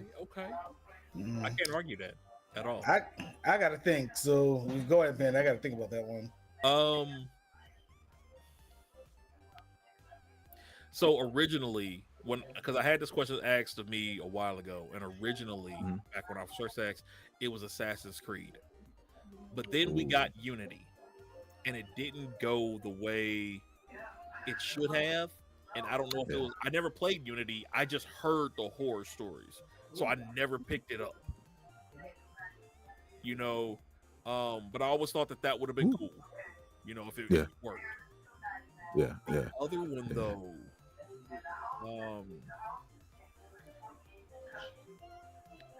well, shoot, we kind of technically got it. I was always going to say Pokemon. But we got it in Power World. Listen. And so I haven't played Power World yet. I haven't downloaded, haven't played it yet. You got and it. I know. I just have to find the time to delve into it. I'm gonna try to do it this weekend, but I'm a big Pokemon guy. Like I've been playing Pokemon since the 90s. I fell off a little bit between generations 3 and 4. Came back, went back and replayed them. Picked back up at Generation 5.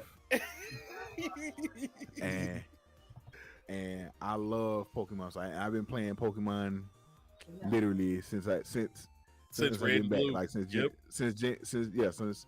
beginning, man. And granted, there are some there definitely are some improvements that Pokemon needs to make or take from Power World. Yes, but I still don't believe that they can. Granted, Power World is great. It's fun.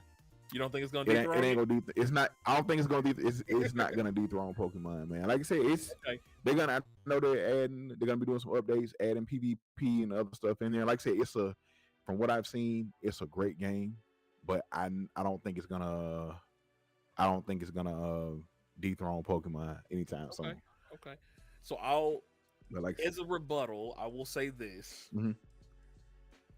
I have not sat with a game more than 4 hours in over 10 years. I got it on Friday. I played it 5 hours straight. Got up Saturday, played it 8 to 9 hours straight. My wife had to tell me to get up and go to the bathroom, get something to eat. I was locked in, and all I was doing was building a house, bro. It was like Minecraft building. It's like Minecraft building Breath of the Wild mechanics for climbing, chopping trees, all that jazz. So with the pals in there, it was just like, this is what I was wanting from Arceus and Scarlet Violet. It is. And so I agree with you. I don't think it's gonna dethrone it because Pokemon is that's a way of life. Yeah, it's You know and what I I mean? tell people like Pokemon is like one of the top three brands in the world. Yeah. Like in the world, you got to understand that's one of the top three brands in the world. Yeah. So all right, I don't think you're gonna dethrone them. However, they need competition. Oh, they big And needed it. yes, We've gotten the same game for 7 generations of Pokemon. yes. So and I'm a keen, like it's like I said, it's a lot of stuff in Power World that they definitely need to bring over. Like, and I played Arceus. I didn't like well, I played through it and everything. Arceus wasn't my favorite because of just some of the stuff you had to keep doing, like the whole keep catching stuff like that. That part I really didn't like. It's a lot of aspects in Arceus that I did like, but that just I was like, it's too much. I ain't got to keep catching the same one over and over So, and again. I think that's where Power World is getting their rush. It's the quality of life stuff, right? Like, Mm-hmm. you know how you in Pokemon you're catching. You may try to catch multiples for IVs or stuff like that. Right. Mm-hmm. Yeah, But other than yeah. that, there's no benefit. In Power World, not only do you have your traits, your as they call them instead of IVs, that you can breed them through. But if you catch a certain number of them, you get a bonus to your ability to catch other things. So if I catch Oh, 10 of the so it's the same exact. one, Okay, so Panda, right, it's the exact opposite of Arceus then. right. If I catch 10 of the same thing, I get a boost to my ability to catch other stuff. So every time I catch 10 of a certain one, it ups my ability to catch other things later. It's like a perk for it.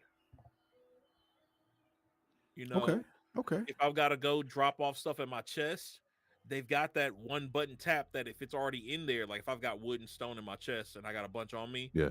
with the tap of one button, everything that's already in there automatically shoots over. I don't have to go and click each one to move it if it's something Yeah, already in yeah. the box. You know, those little quality of life things. And like you said, Yeah. Hokage, competition is what Pokemon has Oh not yeah. had. So, And Mhm. that's when I 100% they and I think everything not everything, but I think a lot of things need competition because I think it brings overall better for the consumer, like me and you. You know what I'm saying? Somebody, and that's why, like, so I saw one that got somebody mentioned. I think somebody commented on one of my videos saying after I made the Power versus Pokemon video, and I mentioned it in that video. I said Pokemon needs the competition. They need that yeah. to so that maybe make them rethink. Maybe we should make some of these improvements. Maybe we should bring some of that stuff over or make some updates to our game. Like I said, granted they say they make their games for kids, but you have people like myself and you that's been playing this game since the 90s. And we love this game. We come back and play this game every time y'all drop something, mainline or not. We come back and play this game because we love it. You know what I'm saying? And the fact that y'all have been giving us little nods here and there, little stuff, sprinkling in stuff every now and again, it's not fair. And I'm fine. And like I know somebody mentioned they still make the 2 games. You still got to buy 2 games. Like, granted, they still make the 2 games. You don't have to buy the 2 games to complete your Pokédex. People you can easily get all the Pokemon you want, and we'll get the same Pokemon, get the Pokemon that you need from the other game just by trades. That's one thing I will say I give them credit for. They changed that. Like, you can trade. You can actually look for the type of trade you want, or look for what you want, and get that Pokemon without having to buy the other game. But somebody mentioned saying what they should do is they should still make 2 games. One of those games be more kid friendly, like how it is now, and then the other game needs to be like 2 versions of the game, and the other version of the game would be somebody who wants more of a challenge, and then that has some of the other stuff in it. I think that would, I know that there'll be a lot on the developers, but I think that would help. You know what I'm saying, for those, especially for those players like myself that have been playing since the 90s. I want more of a challenge. Like, granted, I know people do like Nuzlocks and things like that. I don't have the time to go back and do that. Just give me a challenge through the first part. Like, I don't have time to sit there and play through it over and over again. Like, right. Real quick, it's me. Lux, he said, let's see here. I missed a couple things. Let's see here. Turtles and MK4. Ooh, that was good. No, that was Crew Retro. And speaking of which, right on for swinging through. Appreciate it. Let's see here. We're talking about Ooh, I like that comment from Final Fantasy Final being Fantasy co-op. as couch co-op would be amazing. I would Yes. be Yeah. And then they needed competition because it's always the same, but there is legit no progress, right? It's sad, but no one can deny that Pokemon has done what Pokemon has done for RPGs. And you can't argue Yeah. that. Like Hokage was saying, like they are a dynasty in the gaming world. Like Mhm. right. No, And that's my thing. Like, oh, go ahead. No, you go ahead. okay, yeah. Like I think I might have commented on your post about that, Hokage, but I Mhm. feel like I was in someone else's Twitch stream as well. And they were talking about the whole power Pokemon thing, and the host of it and myself both kind of said the same point. We were like, Pokemon needs to expand out. Like there's potential spinoff. You could probably do a Pokemon like Power. You could probably do it. They have the assets. They probably have that. easy. But I still want a core RPG game. Like I played Pokemon because it was a turn-based RPG at a time when there wasn't a lot of turn-based RPGs. But I play Pokemon Unite. I play Pokemon Go nearly every day till this day. I've been playing Pokemon Go since it pretty much came out. Outside maybe 1 year when I was moving from New York to Florida. But I know people like Mystery Dungeon. And speaking now that I think about it, thinking about an earlier comment. A game I would love to see come back is actually Pokken, but I would do it without the 3D. I would keep that strictly 2D. I would keep that strictly 2D. I like Pokken. I saw the potential. I'm like, I didn't like that back and forth between 2D and 3D. I didn't like that. Yeah. That was jarring to me, honestly. But Pokemon is a franchise. It's one of the biggest media franchises in the world. I mean, it's even a lot of your faves. It's making more money than honestly. Yes. Yes. And the thing with Pokemon is they have, and I think this is because Pokemon is made with a Japanese company. I feel like if Pokemon was in the hands of a Western audience or a Western developer, you'd be seeing gangbusters. You'd probably see more Arceus. You probably would see the Mystery Dungeons. You probably would have had another Pokemon by now. It took like everything Pokemon's doing. It reminds me of the earlier days with Sonic, and I hate bringing Sonic up in this, but I always felt, even looking at going back to time now, I always felt if Sega of America were more in charge of Sonic would be just as Sonic's a big dog now, but I think he'd be parallel with he Mario. would have been up there. He would have been parallel with Mario to this day. Yeah. Because it was, and same like they. And I know, like I said, I completely and totally agree with you. If Pokemon was in the hands, because they still, it's mostly a Japanese developed game. Japanese developed. They have the developers of Japanese. They bring in people from like Americans, from time to time to help on stuff. Like I think some of the designs, some of the Pokemon designs, they starting to let Americans do. Some of them, so I forgot the guy's name that worked there, or still I think he still works there. But they need somebody. They need like just somebody to help bring them or modernize it, or maybe just give us, for those adult Pokemon players, that mature game. Like you have the not the Let's Go, but the is it Let's Go? Pokemon Let's Go. You have the Let's Go. You have the Let's Go series. Like if you want to make the Let's Go series, like I said, the kid, bring out a Let's Go version, and then give us a more of a mature, more of a, maybe not mature, but just more of a harder or difficult game for the people who's looking for it, making those battles. Like I played through Brilliant Diamond and Shining Pearl. I played through Brilliant Diamond, and trying to beat the Elite Four in Brilliant Diamond. Like I hadn't played like it when I tell you, like I'm playing, I'm used to just going through and mopping the floor with the Elite Four the first time with no problems. Yeah, man, I'm playing through gym. I'm like, hold up. This is before I make it to I can't think of her name, the chicken in black with the I can't think of her name, but before I get into her, I'm having trouble. I'm like, hold up, they mopping my team. I'll tell you, that was tough for me, Hokage, because I actually went in with a theme team. I went in with a sand team.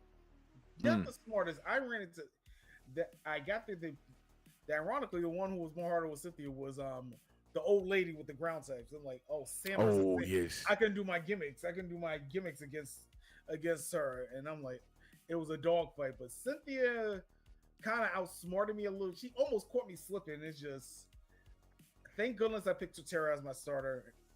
I'm just saying that. Thank God I picked Totera. Man, hey, he saved me in that last fight because he threw Gastrodon, Milotic. I need someone to take out those ones. Man, her Milotic was giving me trouble. I'm like, why? How? Like I'm hitting. I think I had my my Ampro. So I'm like, I'm hitting this thing with a thunder, and it's not doing nothing. Like I'm losing my mind. And it's coming from somebody like I battle. Like once I beat like Sword and Shield, Scarlet Violet. Once I beat the story, I start breeding, working on my Pokemon, trying to train them up. And I go online. I go on like and I do battle. I was I've been still haven't been able to reach master. I got up to like Ultra Ball like last year sometime, and I forgot I couldn't get to master before the seasons changed. But but this guy I do competitive balance. So going through this, I'm like, why is she watching me like this? And yeah, because I think if I remember correctly, Hokage, I think people found this out after the fact. They were all perfect IV'd. They were all competitive. Yes. Oh wow! I was like, oh, that's just evil. And you pick the perfect reason to do that to you. Sinnoh, out of a lot of the Elite Fours, is one of the more harder Elite Fours. So giving them the perfect IV, EV Pokemon was just adding on. I was like, I remember when I heard that, I'm like, that explains everything. But you know what? So I love that. Oh, real quick. Crew Retro said, thing is, Arceus is legit started an evolution of what Pokemon could be. However, they made it too linear. It was a great game in its own right, and I feel it was the blueprint for Pal World. What y'all think about that? I can kind of agree with that. I can see that. I can definitely see that. Like a lot of the stuff, like I said, a lot of people loved Arceus, and they were hoping they would bring a lot of that over to the mainline game or to the like the Scarlet Violet or whatever. And the fact that we didn't, and it's like, I don't know if Pokemon's scared to change the formula up or what. If it ain't broke, don't fix it. You know what I'm saying? And I think that's what it is. Like they know people buy these games and they're gonna, and like I said, they have their whole thing with it, and I get it. Like, but you got to give those experienced players that mature. I don't know if it's the fact that they have those, and you can go through the story. And once you story, you can go if you want to get more or get better. You can go through the battling and do all online battling stuff like that. Or but we want a good story. You know what I'm saying? Maybe, it ain't got to be some like you don't got to give me because you kind of know how the story is gonna go.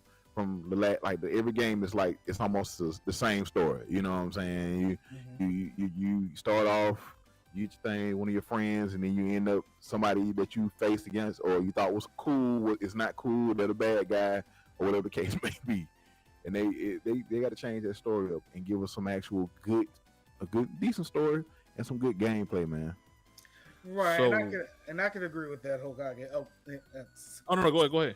I can agree with that, Hokage, because the story of Pokemon, especially Scarlet and Violet, was something I like the idea they were going with. The story-wise, like we're going back to story. Like I like the idea of being like the new kid in a new region, and your main goal is to beat the unbeatable champion. I love that story idea. I love this story, and I hate what they did with the pacing of that. Like I like the idea, and then they do something towards the end, and I'm like, I really do not want to do this right now. I really want to beat the unbeatable champion. Could we have saved that for post game? Yeah. If you're playing Scarlet and Violet, you know exactly what I'm talking about. Because the whole game, you're like, okay, let me get my team together. Let me see. Unbeatable champion. I gotta figure out who my squad. Am I gonna go with people I trust with? Or am I gonna trust with these new mons? Am I gonna say, oh, I see a Pidgeot. Let me go grab the Pidgeot because I know how to play with Pidgeot.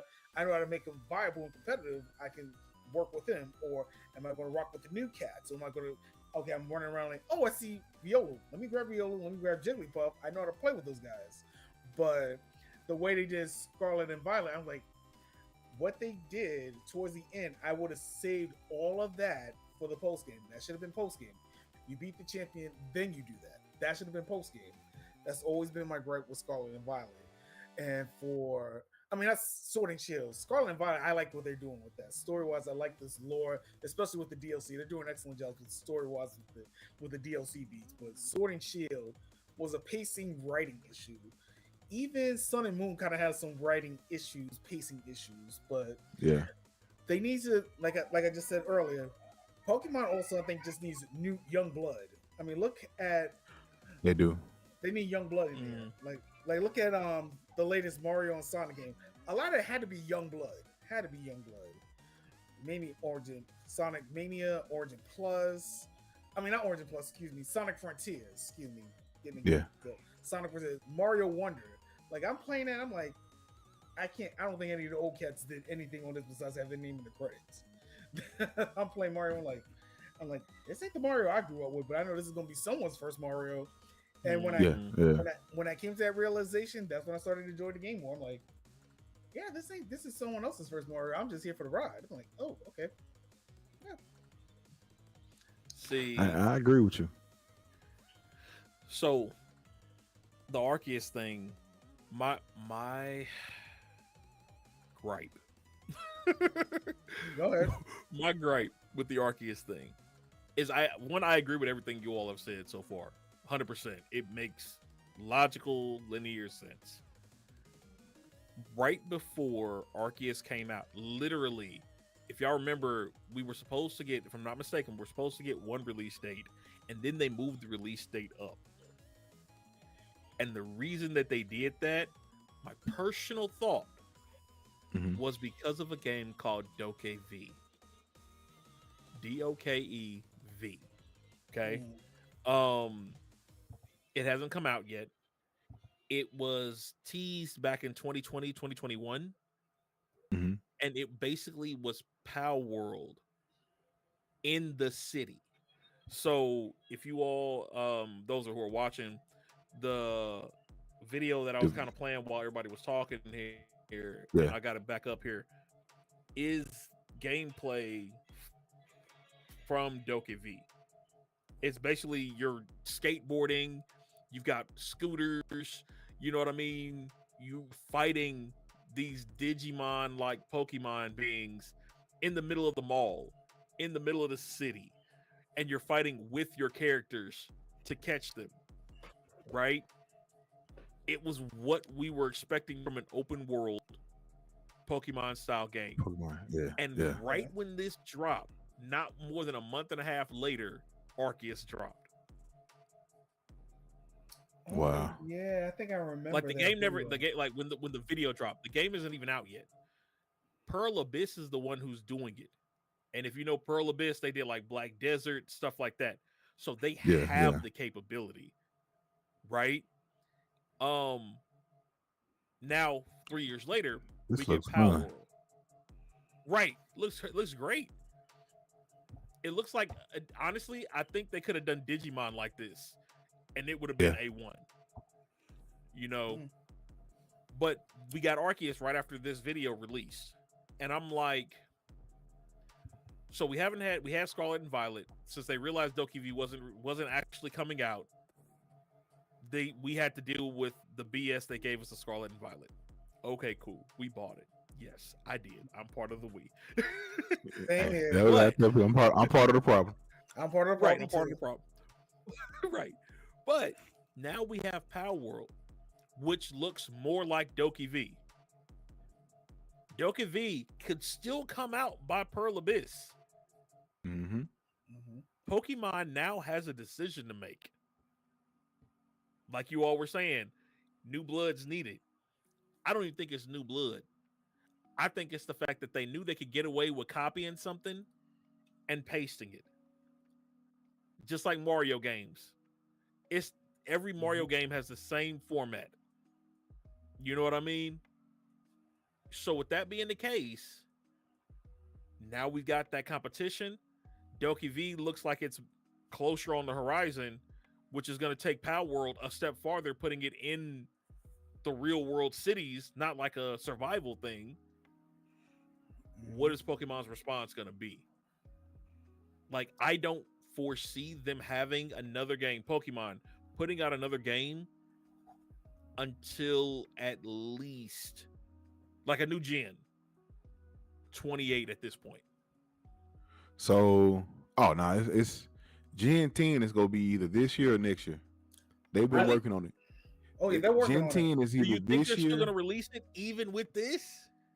So let me say, I once again, I completely agree with you. But you got to think about, so just not everybody that's a Pokemon fan likes Power World. True. Even with Doki V coming out, not everybody's gonna like that. They, you see, you had a few Pokemon fans out there, like diehard Pokemon fans, that were upset or didn't like Power World at all, and like the comparison. They thought Power World was stealing all the designs. You had too many of the Pokemon that look, too many of the pals look like Pokemon, look exactly like Pokemon. Like you know what I'm saying? So it was like they just didn't Like they didn't Pokemon get a didn't game steal of their chance. designs, but anyway. Yeah, but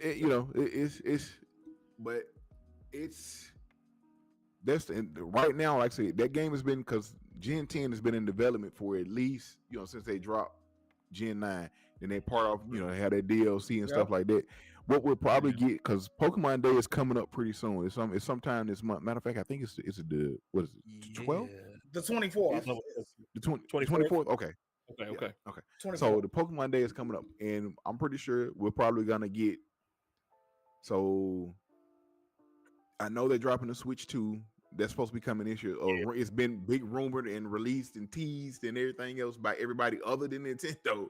Right. The Switch 2 is coming this year. And I'm thinking we're gonna get, either if Gen 10 doesn't drop this year, it's gonna drop next year, but we'll get I'm hoping for another maybe Legends game, maybe Legends Celebi or Legends Kyurem or something like that, or Gen 5 and or a Gen 5 remake. So they can put those games out this year and then say Gen 10 for next year or whatever the case may be. That's kind of been their formula for the past few years. Mainline game, sprinkling a couple of other Pokemon Ranger or Snap or something like that. Talking about that too. Yeah. And then they bring in something like now they got the Legend series, or I don't know if they'll do another Let's Go. Like I said, I know it's sold okay, but it did decent. Yeah, that was say it did okay. So they may do another Let's Go. But then you have they definitely need to do another. They're gonna do another Legends series, whether it be the Legend, and you have the regions you can do it. Like I would love a Legends game telling the full story of the legendary trio, as far as like Entei, Raikou, like how they became. You get something like that, or a Legends game where we see the full dragon, like the full dragon from Gen 5, because Kyurem is like the after effect or whatever, but we get the story of like how the full dragon looked and how we got broken into Kyurem and the stuff like that. Like I would love something like that. So they have they have stories to tell, they have lore. Like I've read the mangas and I love the mangas. The mangas are so much better than, I love the anime, grew up with the anime, but the actual mangas, the Pokemon in the mangas, like you like people don't understand. Like the Pokemon you get with Ash, they're cool. That's all right. They're watered down. But the Pokemon in the manga, like they real deal. They don't play with you. You know what I'm saying? Like Red was that dude, man. You know what I'm saying? They were on Demon Time in that manga. They were on Demon Time. Yes, very much so. Like I think Rod put us on one where Gengar was floating over the city or something, stealing souls. Like like it's a lot of people, like, granted, like the games, those if you listen or pay attention, a lot of people don't pay attention to them, but those Dex entries, like Drifloon steals kids' souls. Like it's Pokemon are dangerous. Like people don't, you know what I'm saying? You think Pokemon is fun. That's why I say people be like, whenever I get asked the question, what anime world would you live in? I choose Pokemon, but I would be one of those Pokemon trainers that like Red. I wouldn't take no BS. Like I would literally, you know what I'm saying? Like I'm gonna have the thing on me at all times, because you never know, you going through a cave and an Onyx roll up on you. Ah, bro, hold up. Now you ain't gonna come to me like that. Nope, You know not what I'm at saying? all. So No, not at all. Even as I'm thinking about it right now with Pokemon Day coming up, I actually think Gen 10 is going to come out in 2026 for the anniversary for it coming out in America. Because that would be, I think, yeah. the 30th, either the 30th or 40th. Yeah, I think the 30th anniversary. Oh, here you go. I just pulled up a random panel, right, from Pokemon. Yeah. What is the bell, the flower with the little hula skirt with the red flower petals on the head? Coffee? No. You talking about I can't think of her. Wait, it's I not need to see. Breloom. It's Let me see is the it Bre? picture. It ain't Breloom. It's Let me Damn. see. Let me see. It's a couple of them, but no, they're just like they got them strapped. They're walking through the forest, and they got vines coming up, strapping everybody to the ground before they start trying to attack them. Like, yeah. Pokemon. Like that was I say, man. Pokemon, like if you read the manga, like you actually get a kind of a truer experience, like of how Pokemon really are in the manga. Pokemon in the manga, boy, they ruthless, man. Yeah. That's why, like, one thing I am kind of upset. I know we had the Detective Pikachu live action a while back. I was hoping to keep those accents and then do more of a serious take, kind of like a Netflix One Piece. I'm probably just drawing. Thanks, Lox. I'll take that, or give me I don't know if you get it was they did an actual anime of Red. It was only a few. It's only a few episodes. I think it's Pokemon, not Legends, it's Pokemon something. But they tell kind of Red's story starting off like it's like literally like Oh, what was the name of it? I know exactly what you're talking about. And that I would love an anime. Like, give me that as an anime. Give me that, man. It's like, no, I need the real anime. Like Pokemon Origins. Wait, I remember now. It was Pokemon Origins. There you go. Yes. Like Ash is cool. Don't get me wrong. Ash is cool. You know what I'm saying? He been 10 for like 20 some years. Right. However, give me that. Yes, give me Red and tell the story from Red to Yellow and all the like. Give me those characters, man. Like they deserve it. Like the manga. If the manga is really good, all you gotta do, you ain't got to change nothing. Just animate that for me. Like I'll take that, and you got the money. You got the money to do it. Yeah, that's the thing. Like Pokemon needs new blood. That's the sad part with a lot of these Japanese developers too. Probably another topic for another day. But a lot of them just need younger blood or people closer to our age or our generation to be in them corporate higher up positions. Probably, to be quite honest. Probably because if I remember the development for Mario Wonder, I think it was either Miyamoto or someone else said like we didn't do it. A lot of that was the young cats doing it. Like people under 40 doing that. Like Miyamoto, he was just like looking at like, yeah, this feels Mario. Okay, go with it. He was just putting like looking at the work like, okay, give them thumbs up like keep doing what you're doing. I'm like, okay, all right, I see it. Crew said you still have to take development time into account too. I don't know about Doke V, however, I'm saying if they were in development alongside each other, you never know. And they dead ass need to make a legit Digimon game. Thank you. Yes, I agree. And then also, a new Nintendo system dropping sooner than later. True. Actually, I can see Gen 10 launching with the Switch 2. I wouldn't be surprised like if it comes out 2026. But they kind of tease it. But we don't have E3 anymore. Maybe we'll probably get a tease next Tokyo Gaming Show. Probably. I wouldn't be surprised. It's gonna be. I'm pretty sure they're gonna do a Nintendo. So we know that we're getting like a few Nintendo games, but I'm pretty sure it's gonna be a Nintendo Direct soon. And they're probably gonna. That's when they're probably gonna either tease it beforehand and then get more information about it at the Nintendo Direct or during the Summer Game Fest or whatever they do. But the Pokemon you're talking about is called Blossom.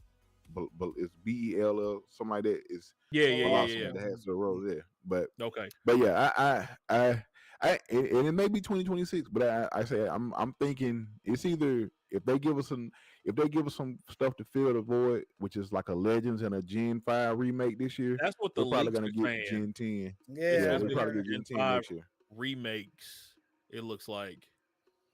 And I'll take that. If you give me Black, and a lot of people, like, granted, they had a lot of useless Pokemon, or just because they were trying, and what it was, a lot of people didn't understand with Gen 5, they were trying to do like a reset.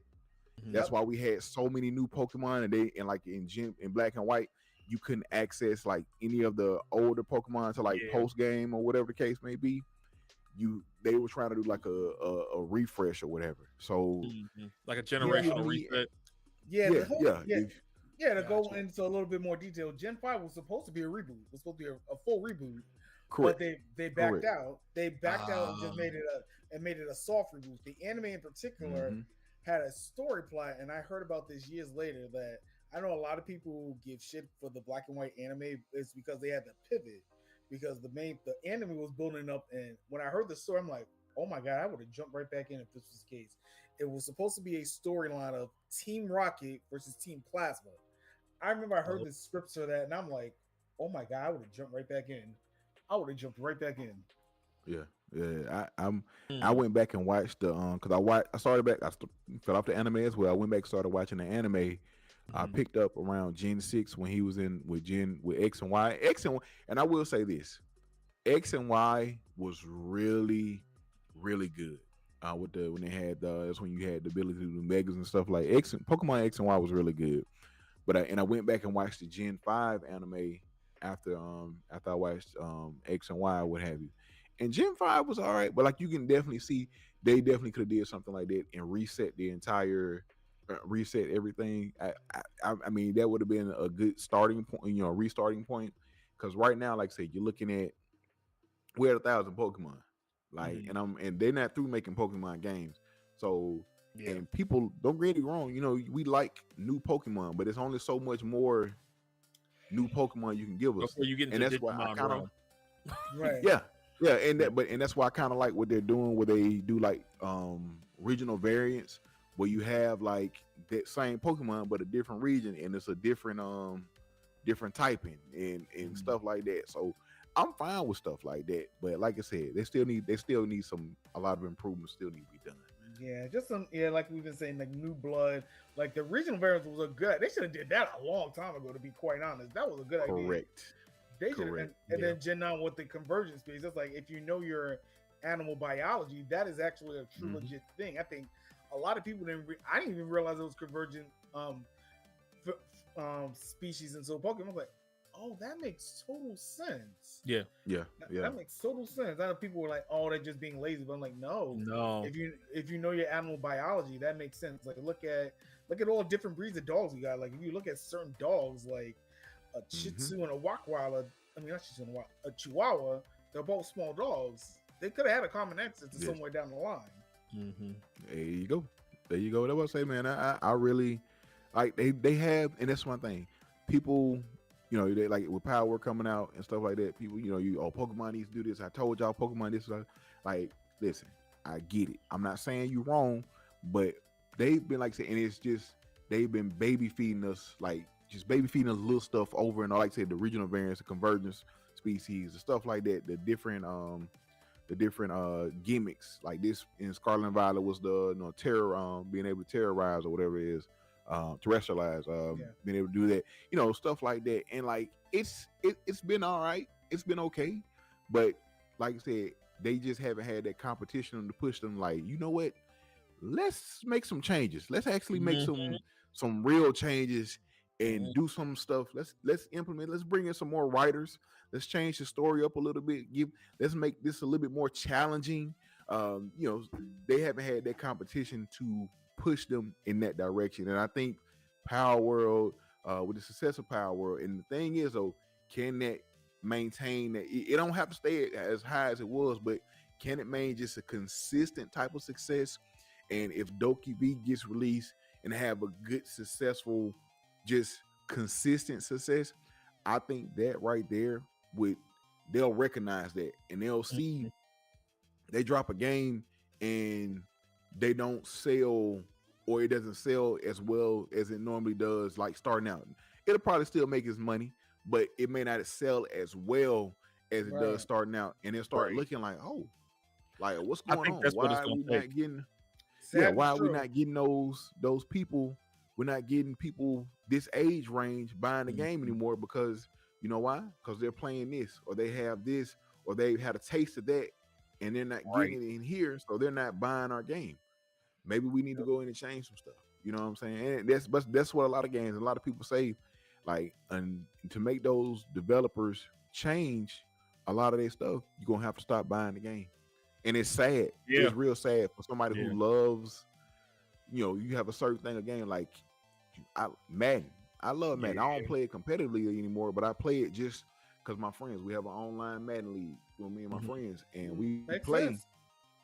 But the stuff that I only play franchise. I don't play MUT. I don't play online head to head outside of my franchise mode, stuff like Right. that. So it's like, it's no me buying the game every year. It's not making, and they're still getting or they're promising improvements, and we're not getting it. It's like, hey, I got to stop buying the game, man. I got to. In order for them, I got to go on strike, and it may start, just something to help them or see like, hey, we're not selling like we used to. We need to make some actual improvements to this game to get these players back in. So No, that makes sense. I mean, I used to play 2K a lot, and because I was a big basketball fan, but as the games got more complicated and more complicated, I'm just like, I can't play this no more. It's just, I love the game. I'm really just like in the last 3 to 4 years, just getting back into being an NBA fan myself. Like, I'm really just starting to come back now. Like once Allen Iverson retired, it took a lot of steam out of me personally. Yeah. But just going over the different games and everything, like even Madden I used to play a lot in college, but I never played competitively either. So even 2K I never played competitive. I just played for fun. But when the controls are more and more complicated and people just started like betting money and all that, I just like it lost interest in me. And then Madden got stale. Then ESPN NFL 2K came out. 2K was doing its thing, like you were mentioning, Hokage. Competition breeds everything. I went from Madden to 2K, and then when Madden did that exclusivity deal with the NFL, that's the last time I played Madden. I would say that was probably like 06, 07 maybe, if it was even that long. And then 2K, it was 2K23 was on the PlayStation Pass a while back. I did download it to play. It was all right. I did like the throwback mode they had where you could play as the older teams, like the finals team. Like you play as you can play as like the 94 Knicks or like the 86 Celtics or something like that. I was like, oh my god, that's a cool feature. I was like, oh, that's cool. Like, I like that. And then I saw 2K24. I'm like, okay, maybe that's something I could be interested in. But nonetheless, like if it comes on PlayStation Pass, I might download it and give it a try. But I'm not gonna go out of my way to play it anymore. Just it's not for me anymore, unfortunately. Yeah, same. Like I said with 2K, like I love playing 2K, but I only played in my career mode, and they put more emphasis and more thought into the modes that make the money, and I can't blame them for that. However, I cannot buy the game because it's not you're not updating or adding anything interesting to the for me. So yeah. No.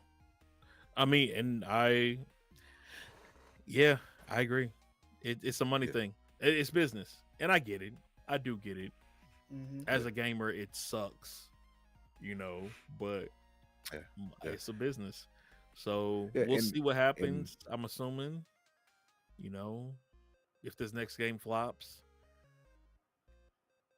maybe or doesn't do change. as well, it'll man, hopefully, man. But hopefully it doesn't take that. You would hope it doesn't take that, because, like I said, but I will say one thing. I know Nintendo is not big on listening to their fans. Oh no, Pokemon is not. Pokemon might be. Maybe they'll start recognizing. Yeah, you know what I'm saying. That's what I say. Maybe they'll start seeing, or just get a little peek out there, or check out what people are saying. Like, you know what? Maybe we need to. You know what I'm saying? So just have to wait and see. Definitely. Yeah, I agree. Gotta just wait and see what happens with like I said, maybe more people our age, with our 30s and 40s, as we start getting to that higher echelon, the more senior position, maybe there could be more change, and I wouldn't be surprised. Like I mentioned, Mario Wonder earlier. I haven't played Sonic Frontiers yet, but I've been hearing so many great things about Sonic Frontiers. I'm like, I really gotta sit down and play this, see if it's as well as everyone's saying. Like, I know, going back to what we were talking about earlier with the state of play announcements with the Sonic Generations re-announcement, I'm like, okay, like that look fun. It's gonna be interesting. Hopefully some of these Japanese companies are recognizing, like, realize like, oh, we're making for the whole world these days. We're not just making for Japan. And I think that's probably another topic, another Mhm. day. That could be his whole other show Yeah, with That even is, other yeah, yeah, mediums. yeah. that is. I'll leave it at that. Well, shoot, I mean, we pretty much hit the gamut. Anything anybody wants to touch on that we didn't hit completely, or you want to backtrack on anything from earlier? Mm. I'm trying to remember. I had a, and I can't think of who it was now, but I know I had another like black gaming character. I'm Okay. just trying to remember. Uh, I cannot think of who it was. It was no, I can't. I can't think of who it was. It was. I for the life of me, the thought went away. Oh, you're Oh good. man, it'll probably hit me when I get ready to lay down or something. Right. That's how it always happens. I Yes. did want to mention 2 games that are coming out that I'm excited for. Yeah. One is Zao, ZAU. Yes, I see the demo released on Steam today. Oh, did it? Okay. Yes, I'm they about to go released the look. demo on Steam. Let me pull it up here for those of you all who want to watch. I'm just gonna throw it in the background a little bit so you all can see while we're talking. But basically, I guess it's supposed to be inspired by the lore of the Bantu. And he made it for his dad. The guy who did it Yes. made it for his Yes. dad, who I believe passed. Yeah, I think he said he Yeah. did pass. Yeah. It was when I first saw it on I think it was the last Game Awards show. Yeah, Game Awards. He was talking about it, and dude was in tears, like high emotional moment for Yeah, him. yeah. And it really resonated with me because what son doesn't want to see that proud papa moment from his dad? You know what I Yes, mean? yes. Makes So sense. this right Makes here sense. though is supposed to be it's a platformer, side scrolling. Everything about it looks amazing. The power system, the back and forth between the fire and ice. We'll see how the Oh, okay. That mechanics looks are, but they look Prince of Persia, like early Prince of Persia, which that was an epic game in and of not itself. bad. I Yeah. remember. I knew you said it's going between fire and ice. I know Sonic had a fire and ice. Oh, never mind. Yeah, never mind. Keep going, Panda. I just remember No, what you're game good, that you're was. Never mind. I just remember what that game was. Never mind. Keep But going. yeah, Tales of Kenzera Zao, ZAU. Yes. Okay, is that just Steam only, or is that coming out for like PlayStation or Switch? I know right now the demo is on Steam. Yeah. I don't know if it's coming to console. It's an EA, but if I'm not mistaken. Yeah, it's being EA game? produced or published by EA. Yeah. I think it's being published by EA. So they'll probably put it out on something else. It'll be on console then. cool. It'll definitely be on one if on both PlayStation and Xbox. And I don't like that's platformers are not really my jam, but I'm definitely gonna be playing that just to support because it looks good. It's by a black developer. Okay. Well, I can. So I'm definitely. I just googled it real quickly here. It is coming out for PlayStation and Switch. So Okay. Oh, hey, there you go. Perfect. I'll add it to the queue. I'll add it to my wish list. The other one, South of Midnight. South of Midnight. Hey. Same. Yeah. I can't wait to get more information. This right on here, that, man. the way this dude looked was crazy. Yes, and it reminds you. It's a what is it? It's like a Louisiana folktale, like Bayou. About, yeah, I can't think of his name, but it's like a it has something to do with like the spirits, stuff like that. Like that's why when I saw the trailer for this last year, and I was like, yo. Yeah, I want to know more. Like I want to know more, man. This trailer looks so good. It looked amazing. Yeah. You know what it reminded me of was Dreams. If you've ever played or seen that game Dreams, it looks similar. It's more 3D, but it reminded me of that. Dreams was a game that you can create video games Yeah, in the yeah, game. You can yeah. create mini games and things in the game. I But they downloaded have on I downloaded on PlayStation. yeah. Just to have, I think, before they took it offline or something. But hmm yes, But yeah, it was great. It was a black dude who played jazz, kind of like the movie Soul. It was kind of one of those vibes. Okay. It's got a single player playthrough of that. But on the side, you can make your own mini games and like it was like what was it, Mario Maker type deal. yeah. Yeah. Yeah, and then the fact that the snake came up behind her. It's like dang. That's interesting. That's pretty cool. But yeah, those two were definitely two I wanted to make sure I mentioned. And then just as a of course shout out, Miles Morales being brought into the forefront. Oh yeah, Oh, definitely. I'm gonna Listen, I'm gonna stream that during Black History Month, so I'm definitely gonna play that. listen.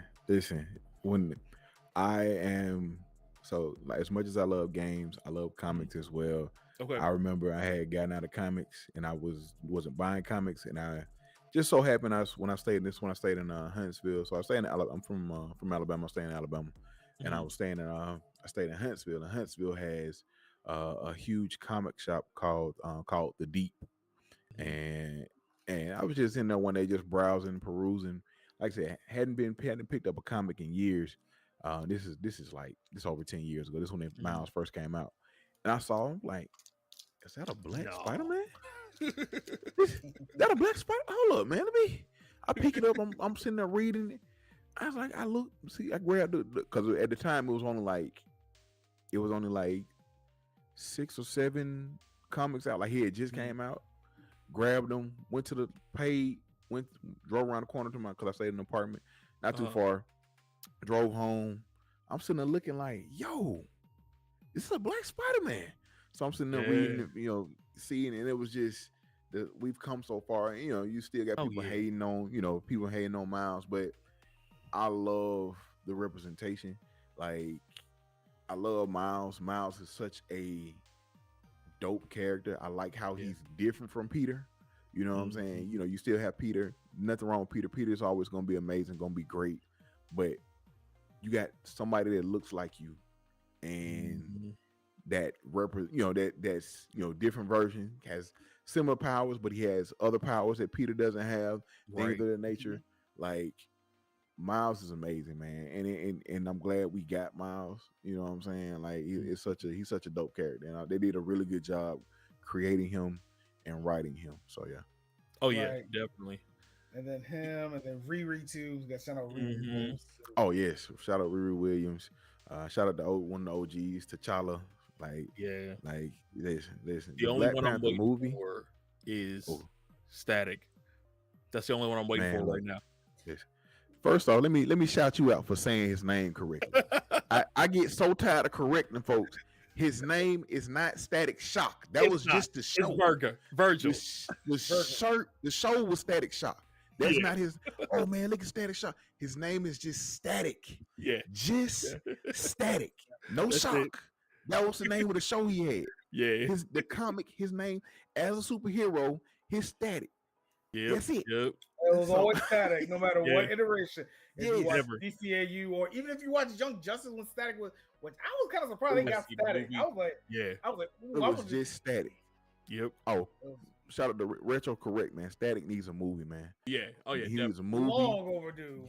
A new show, a movie, like something. I need a live action Static with a live action Miles in the same city. Man, as much as that, that ain't gonna happen. But as much as dope as that would be, bro, as dope as that would be, man. But if they did like a Spider-Verse version of Static, I would be okay with that.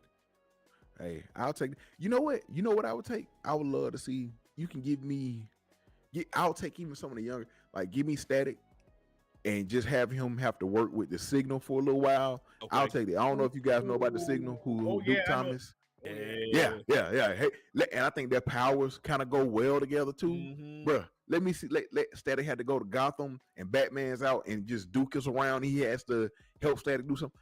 That would be dope. That interaction would be so dope. But man, look, it's some really good black characters, comic book characters out there, man. That's what I be trying to tell folks, man. It's some good ones out there outside of the the main ones. Cause it was I think I did a video about it too. It was to talk about it, but somebody asked a guy at a con name 5 black superheroes that don't have that don't have that don't have lightning powers, and he was sitting up there struggling. And I was like, come on, man, it's not hard. Well, if you read comics or know a little bit more about comics, it's not hard at all, man. There's so many good ones. Yeah, it's a tricky one. If you don't know, you don't know. Yeah, man. If you know just the main, the main ones that are out front, but like even if you know it just a little bit, like I say, I can just out the top of my head, you can like Blade. If you don't, like I said, I know they told me not to include Miles because of his spider shock, but like Blade, Bishop, Blue Marvel, Bishop, first Brother Voodoo. You know what I'm saying, Mr. Terrific. Voodoo, yep, Mr. Terrific. Oh wow, yeah, bruh. Look, Mr. Terrific is dope. A lot of people don't know Mr. Terrific is a dope character, bro. He's super smart. One of the smartest people in the DC universe. Like, I know some people were mad he was on Arrow, but I get when I figured out who the character is, I was like, oh, they really want Mr. Terrific in here. I was like, oh, I was surprised. I was like, ooh, clever. The Arrowverse had some of everybody, right? A little bit of everybody. Luke, Spawn. So that was a great Arrowverse. Shout out to Arrowverse. That was a good. What they did with the TV budget was amazing. That's all I'll say. Yes, it was. It was. Okay, I'm about to go off the deep end and tell me if we need to wrangle this for another show. All right. Gotcha. We can put a pin in it if we need to. So, what? I want to go DC. Okay. So we got a thing on the show that we don't rag on DC, but we understand that their TV shows are far better than their movies. It's just a thing, unfortunately. And I feel that there are a lot of characters, and you know what, DC, Marvel, comic, you can pull anything, but there are a lot of characters who could easily be done. No extra CG, just straight, you know what I mean? Movie or TV show. Who would you bring that would make a big enough impact in the DC universe to pull them out of where they are right now, that people would start giving them respect again? Giving respect. Okay, that last part's the key word there. Right. So you can somebody who somewhat of a street level, somewhat. And one of my favorite Bat family members. Okay. Red Hood. I'm with it. I can see a Red Hood show. Yeah. You can, if you can let him be, and you can you know what I'm saying, you can team him up with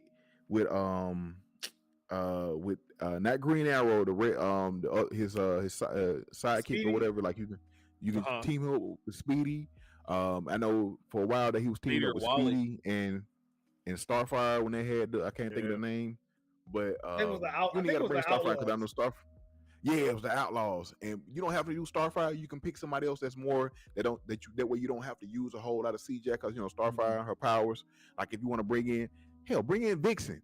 You got Vixen to make a nice street level character. That I think that she would be dope. Like it's so many good characters that you can do. If you want to create a detective show, bring in the Question. I was thinking that. I was just thinking that. But you ain't got to do Batman. You got another good detective, the Question. Like bring him in. Like it's so DC is they wasted so much stuff because they kept giving us those big three, or trying to give us those big three. Like granted, we know Batman makes money. Granted, we know Superman makes money. Wonder with the first one, woman made some money. The second one was okay.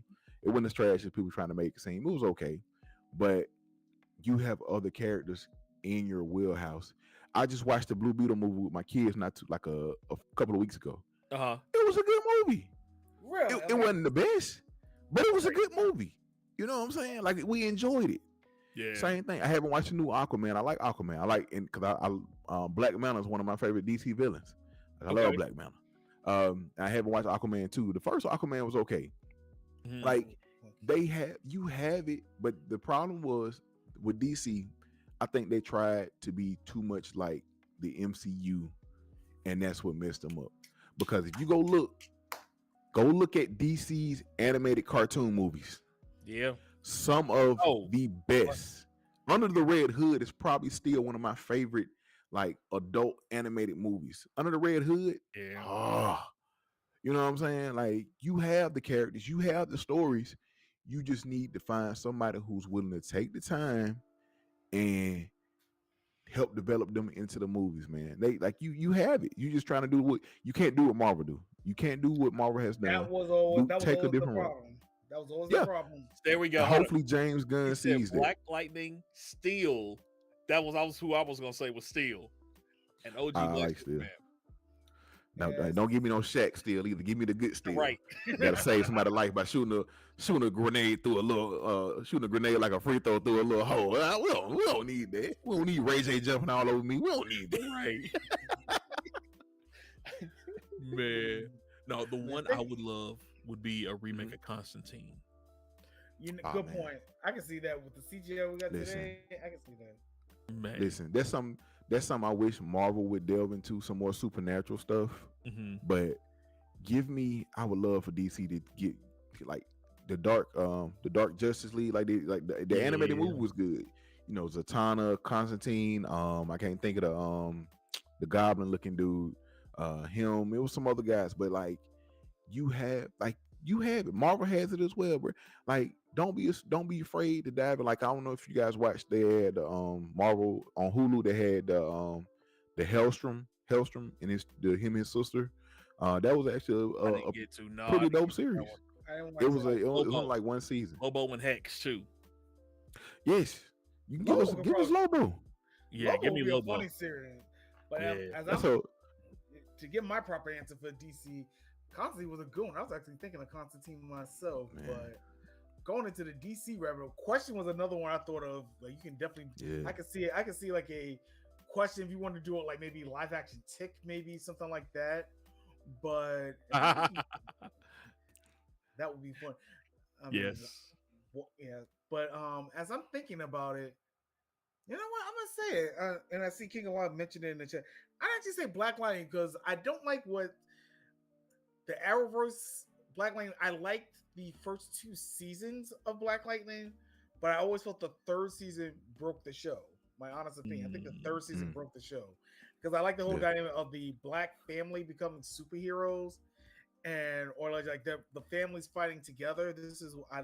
There was something else I was watching on Netflix a while back. It was like. It was a family of black vampire hunters. I can't remember their name off the top of my head right now, but the young lady fell in love with a vampire, and they canceled it after 1 season. I was so pissed off.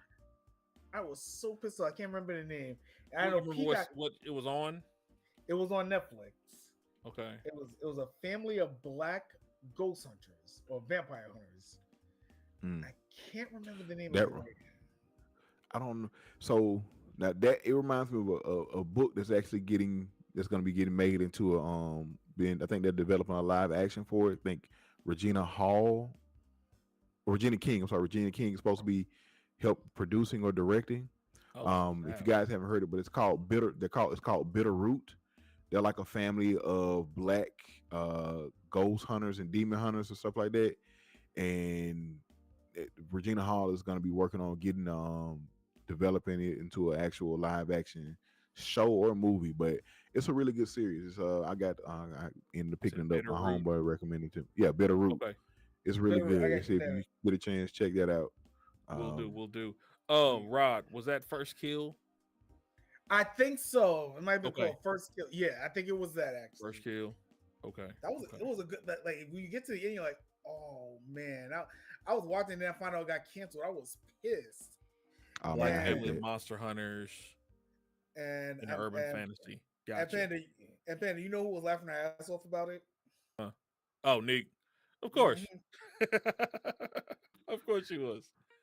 She's You like, said bitter and she, root. Yeah, I'm gonna have to look into this. yeah, because Bitterroot is good if you can. yeah, Okay. because she doesn't like watching shows unless it gets past season 1. I got burned with that, and then I got burned. Peacock had also had a kind of had like a person of color vampire series, Vampire Academy, I think it was called. That got canceled after one series, and that was based on a book series. I'm like, how you cancel a show that has a book series? Like, that's money on the table. Wow. Yeah, this is supposed to be the Harlem Renaissance. Yes, yeah, it's like it's set and later on, but it's. Go ahead. I had an epiphany. Go ahead. Yo, what if we did a D&D campaign in Bitter Roots setting of Monster Hunters? Harlem Renaissance Monster Hunter D&D campaign. That'll be dope. Pin that till that show comes out. Pin that till we know. Yo. Pin that sounds dope. That definitely sounds dope. Like I said, that's one thing about I love D&D, but I love the Monster Hunters type thing. Where, you know what I'm saying? Where you dealing with all types of different. I love anything, just about anything where you're dealing with Monster Hunter, where you're dealing with where you're fighting against vampires, werewolves, zombies, all kinds of witches, warlocks, all kinds of people. I think that'll be dope. That's why I like Aquaman actor being Lobo. I did hear about that. Me too. Yeah.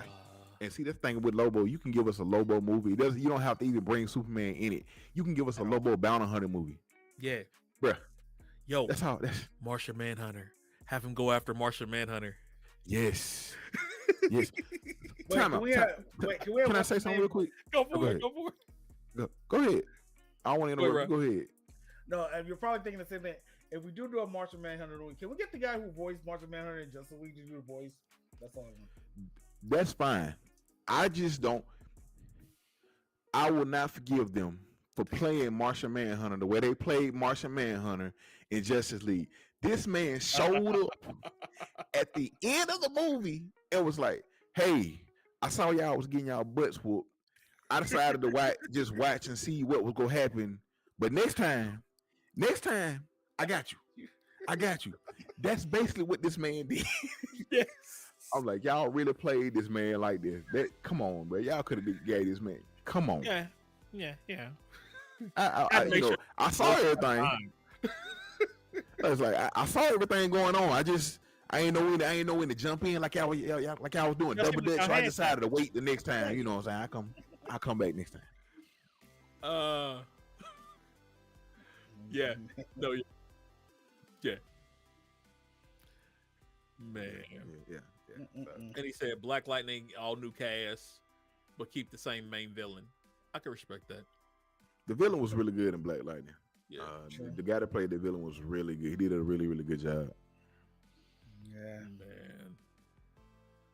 Okay, so we got some new stuff. Bitterroot and what do we say? First kill. First kill and Bitterroot. And then for our Bloody Roar fans, the anime Killing Bites. Killing Bites. Again. Is that on Crunchyroll? Probably, yeah. Let me check. Judges? I'm looking it up now. No. Nah. However, I'll find someone to watch it. Offline, I'll give you the link to my spot. I got you. You the man. I got you. But yeah. So I wasn't planning on going this long, but I first want to say, Hokage, again, appreciate you. Hopefully we'll have you back again soon. Great time. I would love to come back. I appreciate you guys. Thank you so much again. Thank you so much for inviting me. I really appreciate it. Just if you don't mind, can I just a quick shout out? Yeah. Quick shout out. Quick shout out to my guys. I know you guys are the Pandemonium Syndicate. We have I'm actually in two other groups. We're actually syndicates, but shout out to my guys that came through, Locks and Retro Man. Shout out to the Bag Syndicate. We're on YouTube, Twitter as well. I think TikTok. We're gonna be starting the TikTok soon. And shout out to my other guys, my other family, the Blerd Syndicate. Also on TikTok, Facebook, stuff like that. So we do podcasts and stuff on both of those Okay. as well. So Okay. if you get a Yeah. chance, check us out. Follow. Guys can have you guys on the show a couple of Feel times free as well. anytime. Yeah, So just let us know. Just let us yes, know. yes. Yeah. Yeah, I will make sure that his TikTok link and everything when I put this, when I update it, because it's already streaming live on YouTube, but when I update it, I'll make sure I'll put his stuff in there in the description so y'all can find him there. Yes, the Husky Hokage though on TikTok. Look this man up every Follow day, Appreciate every it, week guys. with the gaming follow us, man. content. The boy is good. Appreciate y'all. The boy is good. Mm-hmm. Rod, anything saying closing out or? Yeah, I would just say just keep an eye out on my Twitch schedule. I am trying to work my way up to become affiliate status, you guys. I'm trying to get my average viewership up. The game, I'll just announce this person the most. We can talk about black protagonists. Most of the games I'm streaming this month is going to be black protagonists. I'm doing Miles Morales. I'm doing the Let's Streets go. of Rage. I'm doing the Streets of Rage games with the Hunter family. So Streets of Rage 1 with Adam, Streets of Rage 2 and 3 with Skate.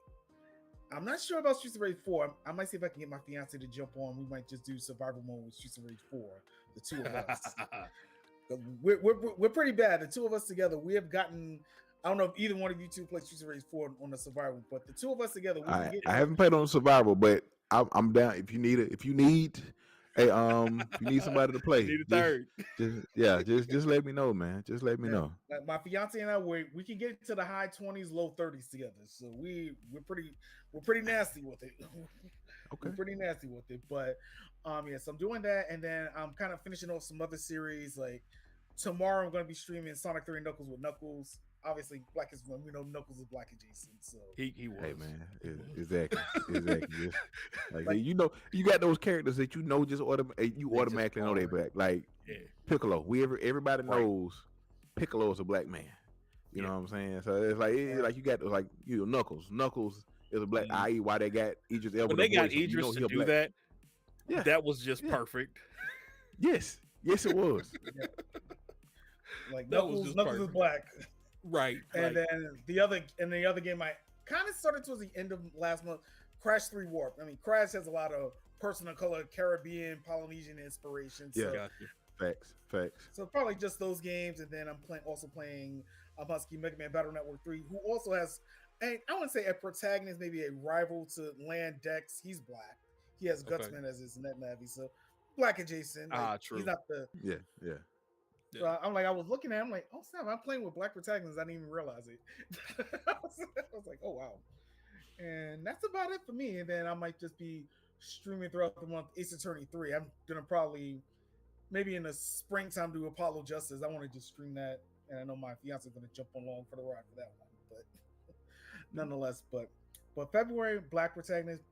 If you see me streaming, it's either I have a black protagonist in the game or a psychic that's a black protagonist. So just being outside of Knuckles for this Friday, but other than that, everything's gonna be black or black adjacent somewhere.